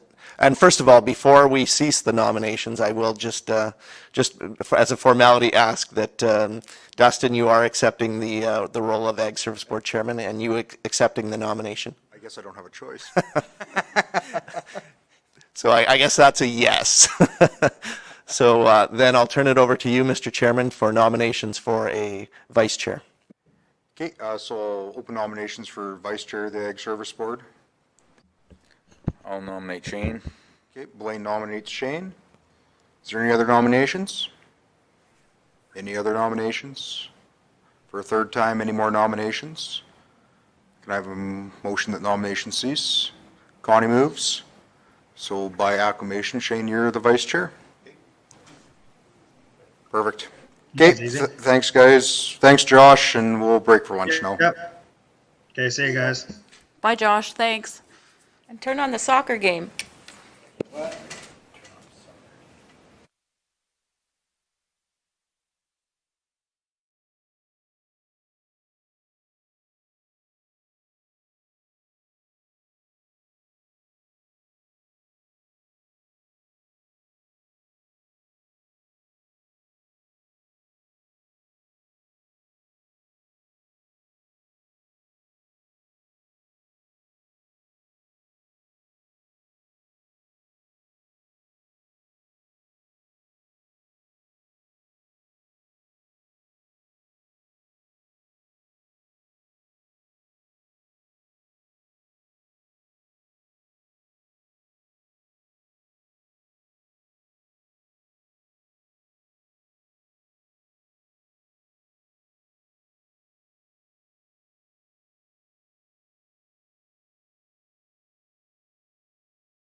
Presenter. Okay, I'd like to welcome Aaron Brower here on behalf of the Western Stock Growers. He's going to give us a little talk and an update on what this municipal tax credit program that the government is interested in involving some of the counties in. So take her away, Aaron. Yeah, just push that and it'll light up. There you go. Okay, is that knob on? Okay. Okay, so this conversation is kind of around this, they call it the Municipal Tax Credit Conservation Initiative Pilot Project. And I was kind of brought into the conversation through the Western Stock Growers, and they had their initial meeting on the 25th of October in Foremost, and didn't really know what was going on, but in some of the stuff they sent out, they're trying to do a pilot project in the county of 40 Mile and the county of Cypress. And so the initial meeting I went to, I was the only one that showed up. Kyle Forbes was also invited for representation of AGLA. He had some stuff going on, so he couldn't make it, which is fine. And then there was supposed to be representation from the county of 40 Mile and Cypress. They had, I think you both had meetings that day too, so nobody showed up from either county. And then there's the guy that's, the federal guy from Government of Canada is Roger Bryan, and he's basically the guy through the climate action environment sliver that he's in. He's the one that's got the money that they're trying to get out through the climate action plan. And then they're doing it through the Land Stewardship Center out of Edmonton. And then Brian Elnicki is the lead there, and they're kind of a arm's length from government. You know, they collect funds and grant money and that kind of stuff, and then find projects to stuff it into, right? Whether it's through counties or, you know, it's kind of like sort of like a Ducks Unlimited kind of thing, right? They find the money and they try to get it out into the producers and landowners' hands in some fashion. So what their idea was is that landowners would be interested in conjunction working with the counties to put up some land, and they're talking deeded and crown lands, that you could nominate them to be in this conservation tax credit program. So of course I asked, you know, you're going to do a conservation something or other. They didn't want to call it an easement. They didn't want to call it an allotment or anything. But I said, in my experience with any of that, there has to be a biodiversity inventory of some sort done so you know what's there to trade with, right? So I have this over here and you're going to give me the cash for it.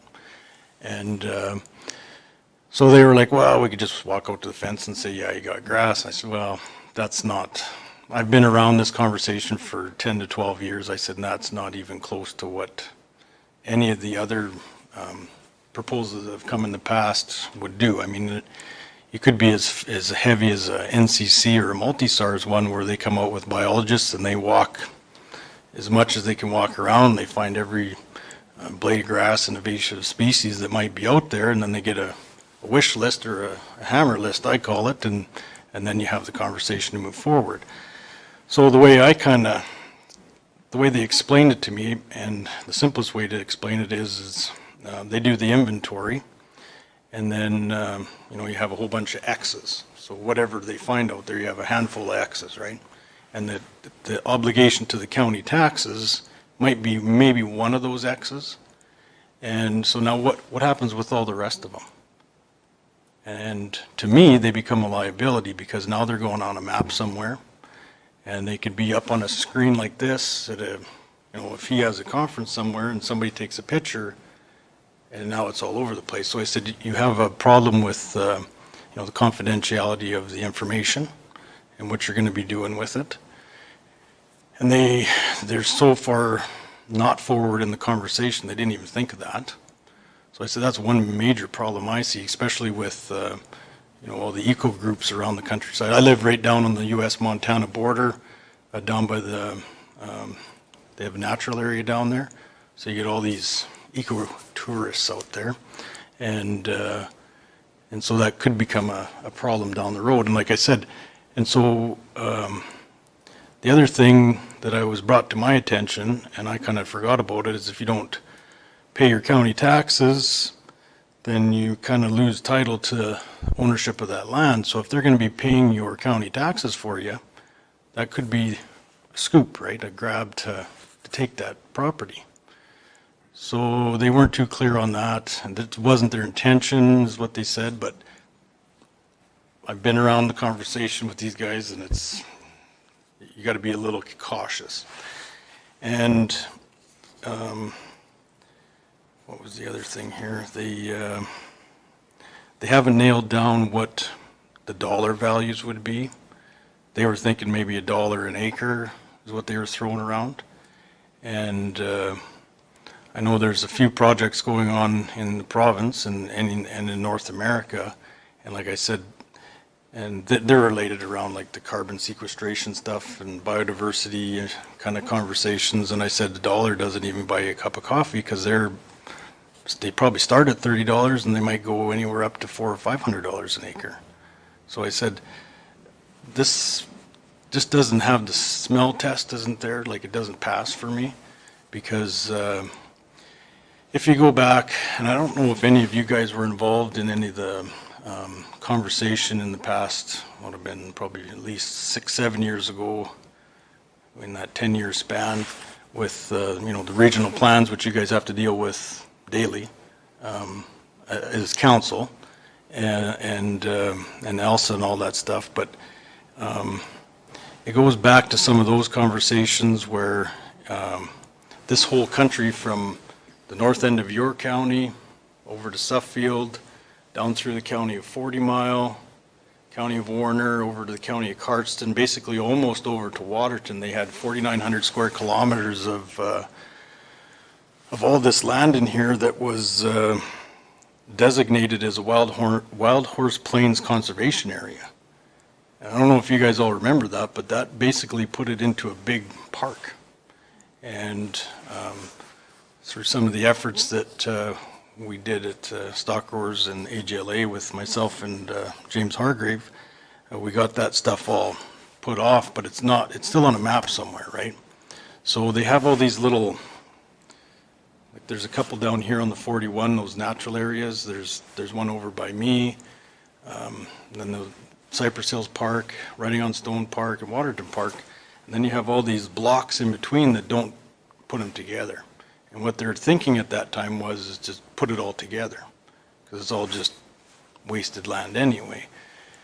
So once that conversation quit, about 3 years later, they tried to do OECMs, other environmental protection measures. And so I sit on a board that represents the grazing lease land of the province with ABP, Stockroars, AGLA, Rocky Mountain leaseholders. There's 2 northern leaseholder groups and government fellows, and Sustainable Canada's on it as well. And so they came at us with this, basically the same concept through that one, that you would designate special places or special areas on your place, and then you'd get kind of it wasn't a tax credit, but it was some kind of similar to this thing. And it got shot completely down. It was coming from the feds. And that thing got shut down from the industry and from the Alberta government at the time, the Environment Office. And that would have been with Jason Nixon in there at the time. And so that was about 2 years ago probably. And now they're coming back with another soft sell at the bottom. But the problem with this conversation, and when I was the only one there the first time on the 25th, I told him, I said, so I put my hand up and I designate a quarter. And now that land there has to be conversation with probably not so much the counties as it does as the provincial government, because there's municipal affairs issues that have to be discussed before they could probably move forward, and the rules that you guys have to play by here every day. There's probably if they do the inventory, we're going to be talking endangered species of some sort. I mean, you guys know that with the sage grouse over Manyberries, and it's right next door. And so that would include the Environment and Protected Areas Ministry. I said, and then I was just at a meeting before, the day before the first one, on the Milk River. They're trying to, they haven't had an agreement on the irrigation on the river that goes from St. Mary's down to Havre to the Fresno, and the Americans want to open it up and tweak it a little bit, because it hasn't been done since 1910 or something like that. So I said, in all that country down here, especially in my backyard, all the big coulees and stuff and the tributaries that run into the river, I said, it all involves agricultural lands and irrigation water that flows to the south. So I said, you have to have the agriculture and irrigation guy there as well. And then you'd have to have the forestry, parks, and tourism one there, because that's where the portfolio of public lands is now. And I believe that's where the water department went to as well. So we're talking water, we're talking grass, we're talking endangered species. I said, and there isn't one representation from the Alberta government here. And I asked them if they consulted any of them, and they said, no, we don't need to. And I said, well, that's not going to fly, guys, because there's certain protocols you're going to have to go through in the province before you can come in here and do this, unless, I said, what I suspect is you're trying to get a landowner to say, yep, I'm the guy, I'd like to do this. And then you have a project, and then you can go to the county, you can go to the province, say, we've already got somebody in it, now you guys have to be in this. So I think it's a backdoor, underhanded little game that the feds are playing. And like Brian Olenicki said, he says, anybody that's on this email list that was invited, by all means, phone him, have a chat with him, and you know, ask your questions you want to. But to me, I've been around these conversations quite a bit, and it's not jiving too well. It's just not it's not a friendly conversation, and so I thought you guys should be aware of that. I know the county of 40 Mile. I talked to Joan Hewson over there, who's my area rep, and she's the one that was actually on this, I guess it's a little panel they have to try to figure out if this is going to fly or not. And she said the county of 40 Mile and the county of Cypress were approached, she thought, about 2 years ago.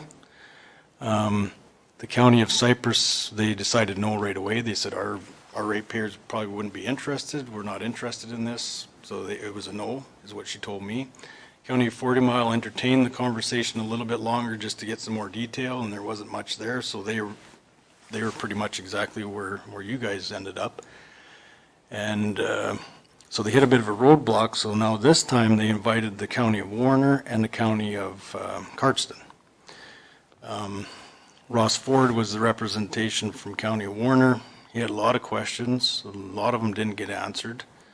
A lot of it was like around how's the money going to be transferred? Like, does it go to the county as a credit on the tax roll? And, or if it goes to the producer directly, then it's deemed as income, so then it's taxable income. So is there any benefit to it? Probably not. And like, they didn't think any of that stuff. And they said, well, we can just, you guys can just give us the tax roll and then we'll figure out where we need to go. And he said, no, that's not going to happen. Like, that's a confidentiality thing right there. So there's some definitely junior thinking on their part, which I don't understand. The only thing that makes sense to me is they're just trying to lock something up so that they can do whatever their thing is. And the other thing is that I asked about, and so did Ross Ford, was how this fits into their obligations to the United Nations with that Agenda 2030 with the 30% of conservation of lands, air, and water. And there's kind of a dull nothing, and then they say, oh, it has nothing to do with that. But they need so much land of the forest, the forest land and the grasslands to meet their obligations that they've commit to. And if they can't get them, they got to take them, is the short end of that one. So I think this is a soft wedge to try to open the door to get that. So I know, and Kyle said the same thing, you might have 1% of the county ratepayers that, if you were lucky, might be interested in this conversation. And at 1%, I don't know why the county would want to be involved. And they figured they'd have like 40 or 50%. And I said, no, I don't think so. I don't think you'll have that much buy-in, because when you start doing those things, for the little bit that they want to give you, the return isn't there to go forward with it, you know? So that's kind of the short and sweet. That's kind of what they've done here in the last 2 meetings we went to. So if you got any questions, throw them at me, because maybe I missed some others. Any questions for Aaron, guys? I know anytime that the federal government starts meddling in agriculture, I get very leery right off the get-go, and by what you're telling me, I should be. Shane? Yeah, it seems like there's a bunch of snakes crawling around out there. I'm caught in that sage grouse. I got land southeast of Manyberries there, and it's a joke. I know it is. It's right across the river for me, so I know It's a exactly. joke, and it's stupid. And like I was telling Blaine earlier, I said, when I went back on the paperwork, so it's a wide open field, but they got this quarter under conservation and this one not. Well, the one that's under has a gas well sitting on it. Of course, yeah. You know, so it shows right there that they didn't give a shit about their sage grouse. They're just trying to do their own thing to get rid of the gas and oil down there. And so they can, like you said, put together these big conservation blocks. Well, and the thing with those is, it's not so much the animal or the thing that they're looking for, it's the habitat, right? Yeah. So you get the habitat for it. When they do the biodiversity inventory, they find the habitat. There might never be an animal or, sage grouse or Yep. whatever on that chunk, but the habitat's there. Now they can start doing the setbacks. Yep. And eventually what you get is Grasslands Park, right? You get one little guy left in the middle, and finally he can't do anything, can't even check his own fence, and you're done. Yep. Gone, right? And those kind of situations, I mean, to me, there's no benefit to the county, because there's no income coming from it. There's a cost, if anything, right? So, Especially at $1 an acre, if that's the well, 2 bits they're talking about there, there's more administration into it than there is any value. well, and so they did cover that. They said that there would be no administration cost to the counties that would be interested in getting involved. So they never did say how much money was in the pot. And, but they said if the counties would like to do it, they could do it through just their main office. They could do it through an extension thing. I think the Warner, our county doesn't have one. Carson, I don't think, has one anymore. Warner has an extension office. I'm not sure if you guys do or not, but they would use those extension offices and have somebody through that maybe, but still. Anytime there's a change over daily, what we do daily, there's always administrative cost to that change. Yeah. So they can't feed me that line. Blaine? Well, I guess where I'm a little not confused, I know you've explained to me a couple times, and I'm pretty understanding of what's going on, but where I am confused is their approach. So they're trying to get, obviously, producers involved, but they're trying to go through the county to do it, it sounds like. And I think what they're doing is they wanted the county involvement so they could get the information of where they could go play. They wanted you guys to give them the tax roll so they could say, okay, here's the land that we can play with. This is the corner we'd like to go into. Now, who do we contact there?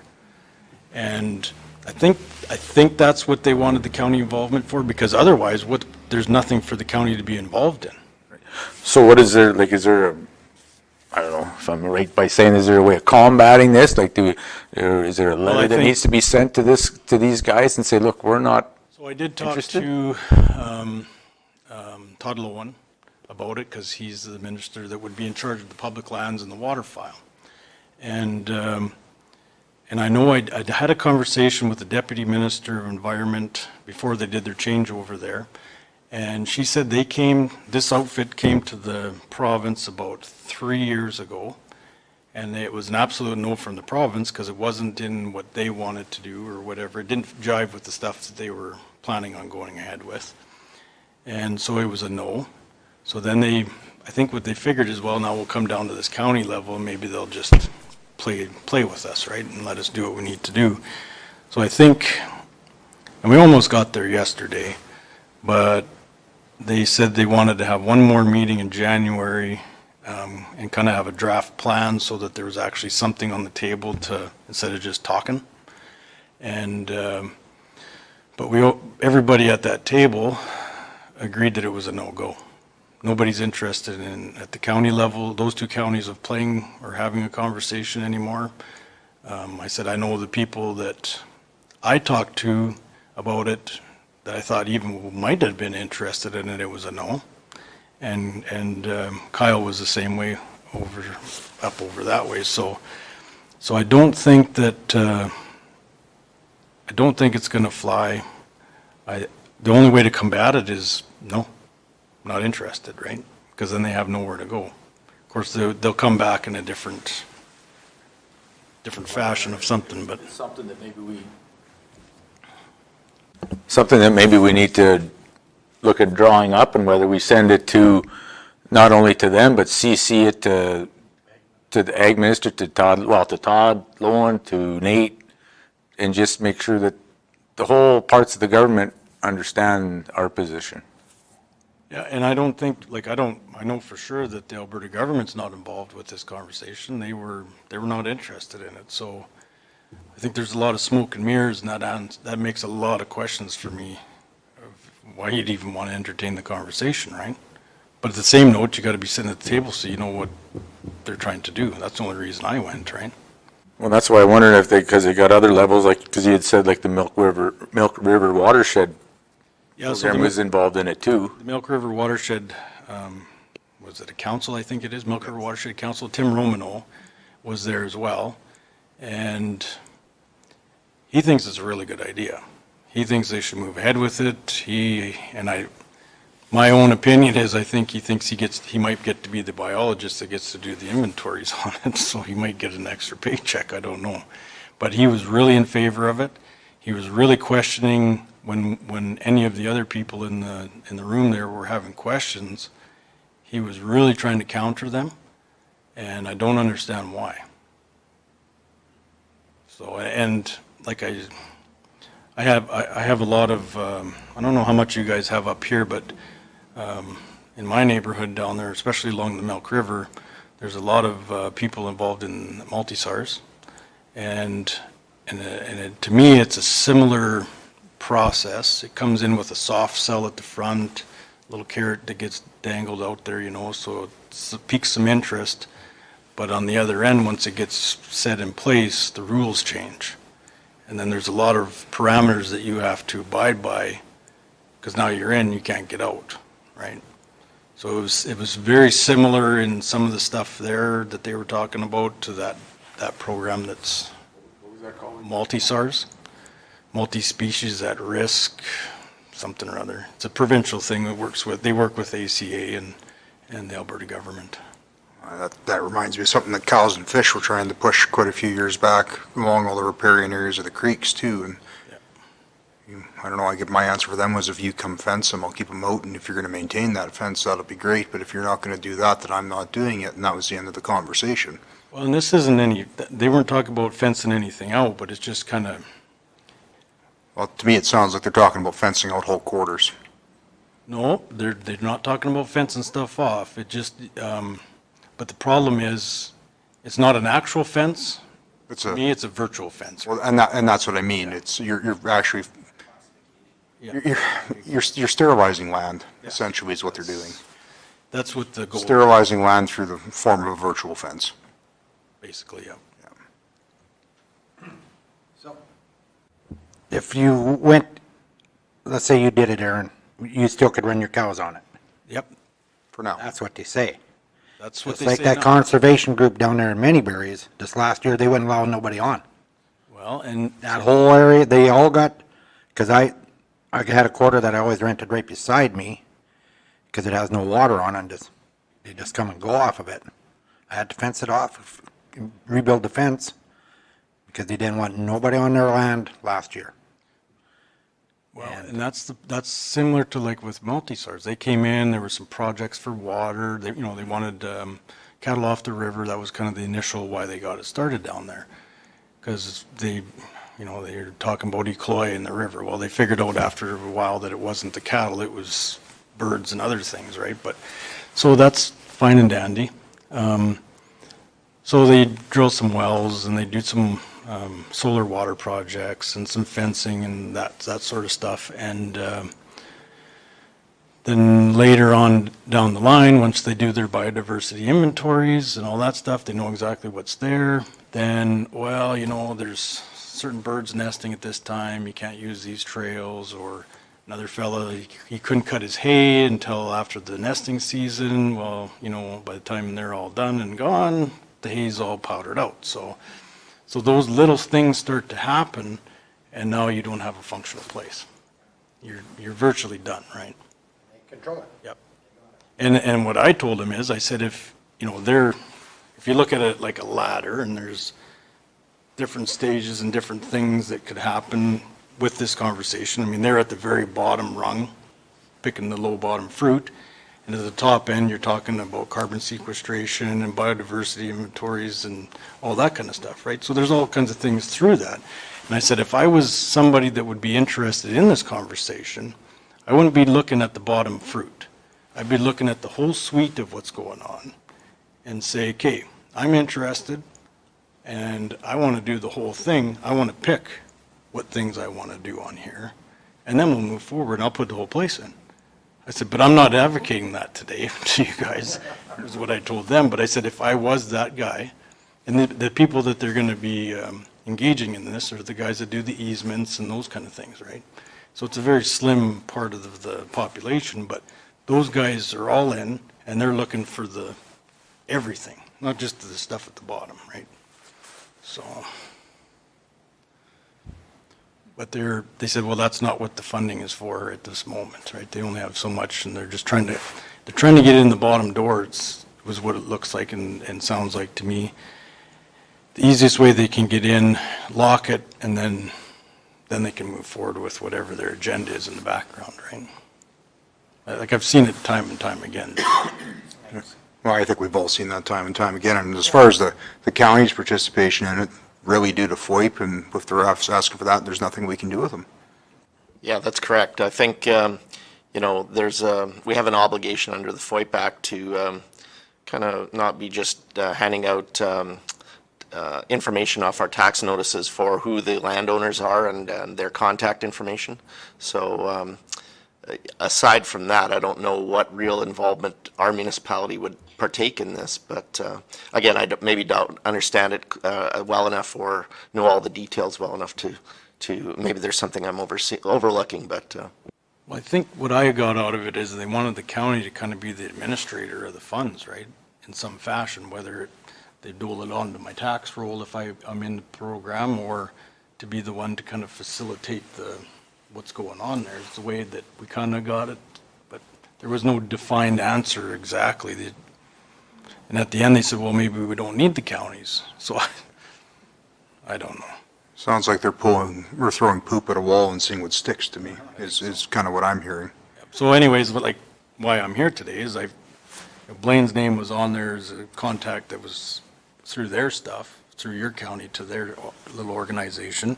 So I phoned Blaine and just asked him what he knew of it, and he said, I don't know, I've never heard of it, right? So I said, well, maybe you guys need to, whatever. So he asked me to come, and I said, well, actually, there's a meeting yesterday that we went to, so I said, maybe I'll have some good answers for you, but we didn't get any further there. So basically, that's what I know, and I would just tell you to get a hold of Brian and ask him what's going on, but be very cautious in the conversation, I would say.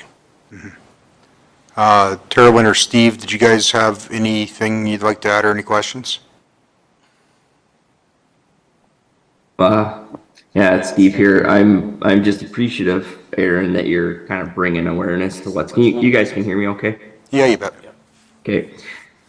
Bringing awareness to this, and from my chair, like something I'm looking at is the value of the land that you have, and the value of the land is not only just the what you could sell it for, and well, farmers and ranchers aren't good at selling land, but you know what does something like this, and you said it, Aaron, it doesn't pass the smell test, but when you're looking at the value of your operation, if you start having that soft sell and then the hammer comes later with the X's you were talking about, I think a person could really quickly decay the value of your land, the value of your operation. It's I think your words were it doesn't pass the smell test, and I use that too. But Aaron, could you tell me the name of the organization one more time so I can look into it a little more? It's the Land Stewardship Center, and the fellow there Center, is, okay. yep, is Brian Elnicki, and their website is really poor. Kind of the background I got was that they're, like Brian worked with ducks for a long time, probably 20 years, and so this is kind of it's not affiliated, but it's kind of an offshoot thing of it. The board of directors is, he works on our board of directors. It's a nonprofit organization, is what he said. There was 3 founding members, and they've always been in this conservation, not easements, but conservation soft sell business is kind of what the 3 main guys that started the thing. And so right there it was kind of like, okay, so you do the research on the guys and it's like, okay, now this makes more sense. Things start making sense, but it's not a conversation that I would want to be involved in myself. So.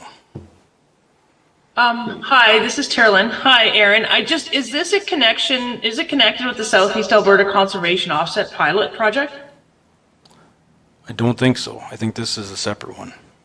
Because on the website, the province's website, they really speak to the South Saskatchewan Regional Plan and the process and exactly what you're sharing, and that's what they call it. And it's like with Landwise Incorporated, University of Alberta, University of Calgary, This is Alberta different. Conservation. Is this one different? This is different. This one is, it's called the Municipal Tax Credit Conservation Incentive Pilot Project.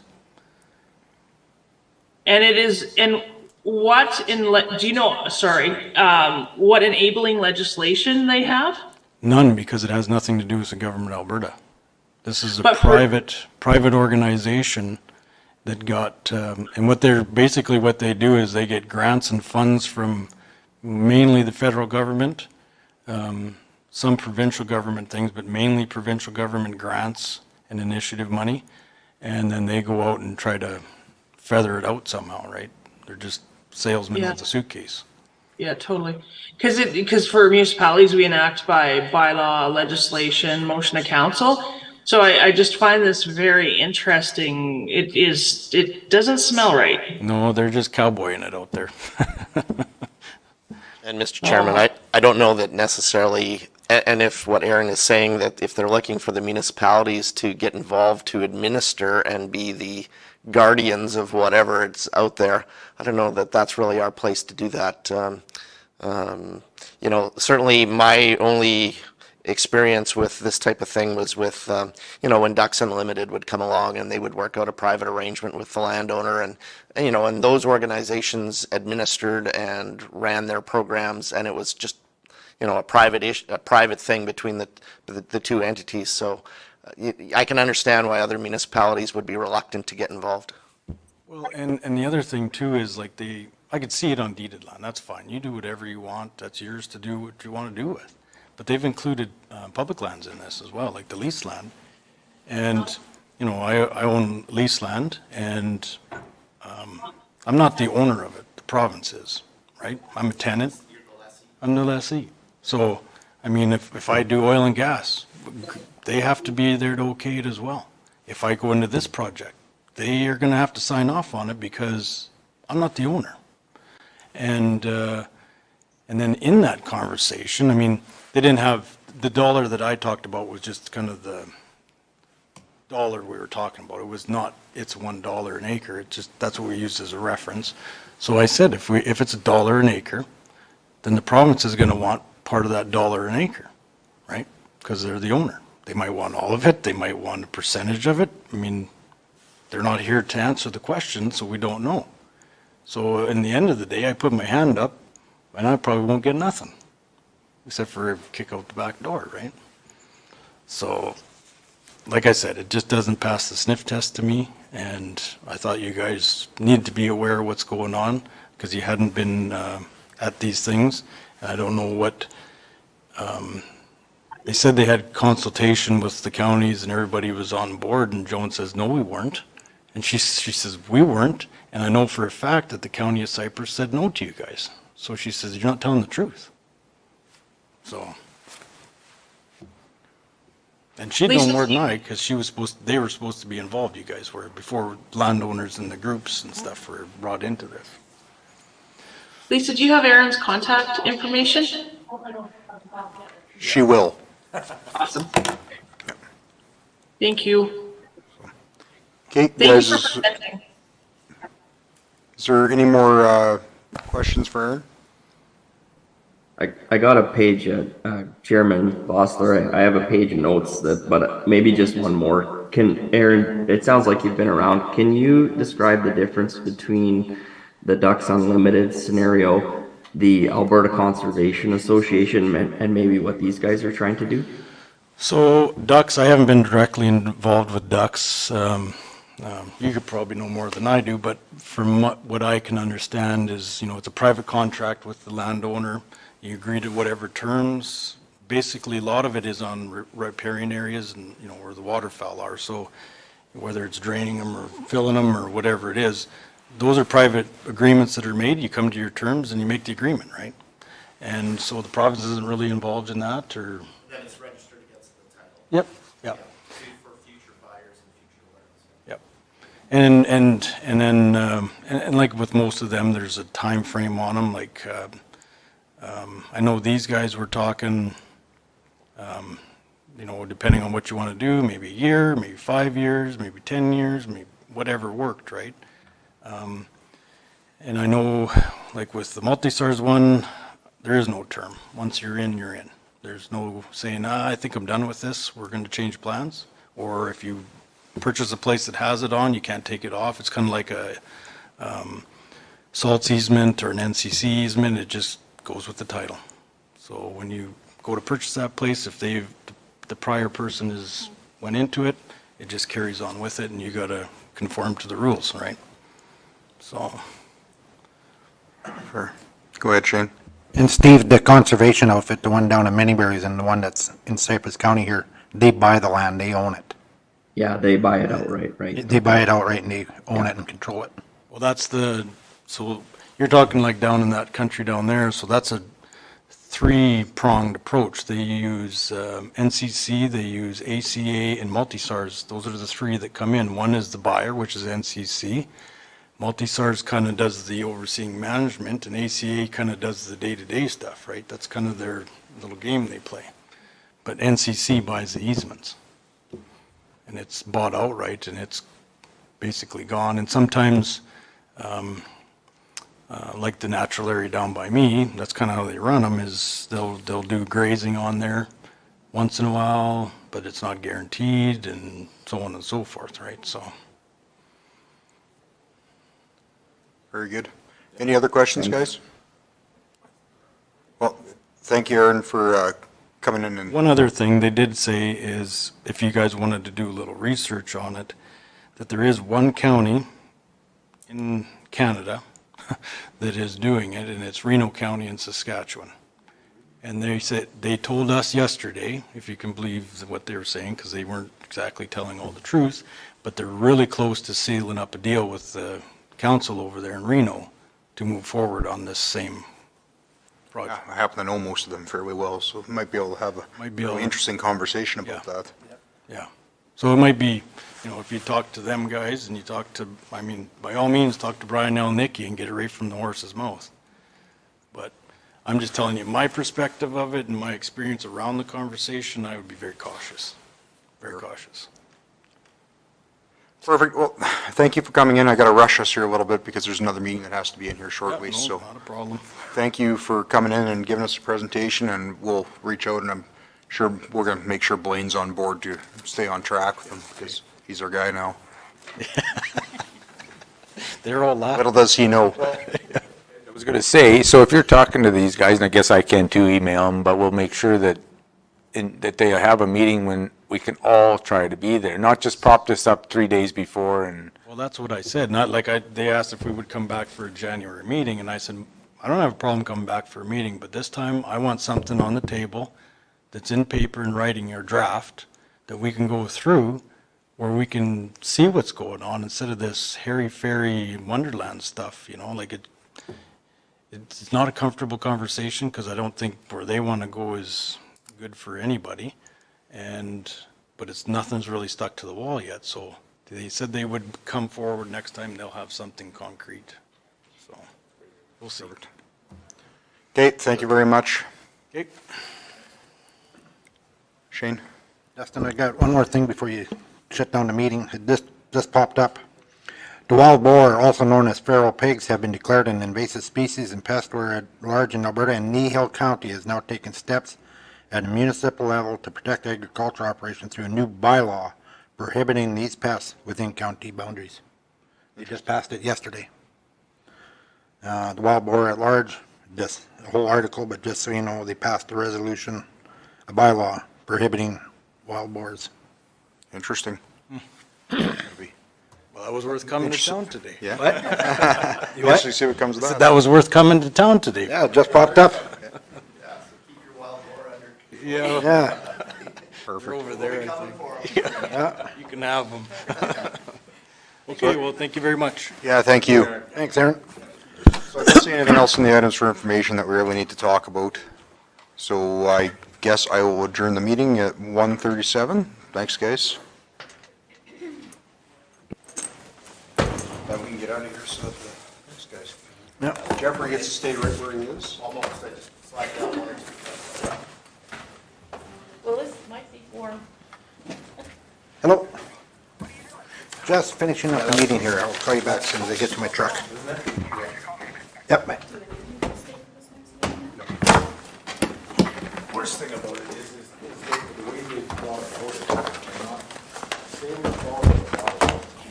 Oh, there's snakes in the water there, buddy.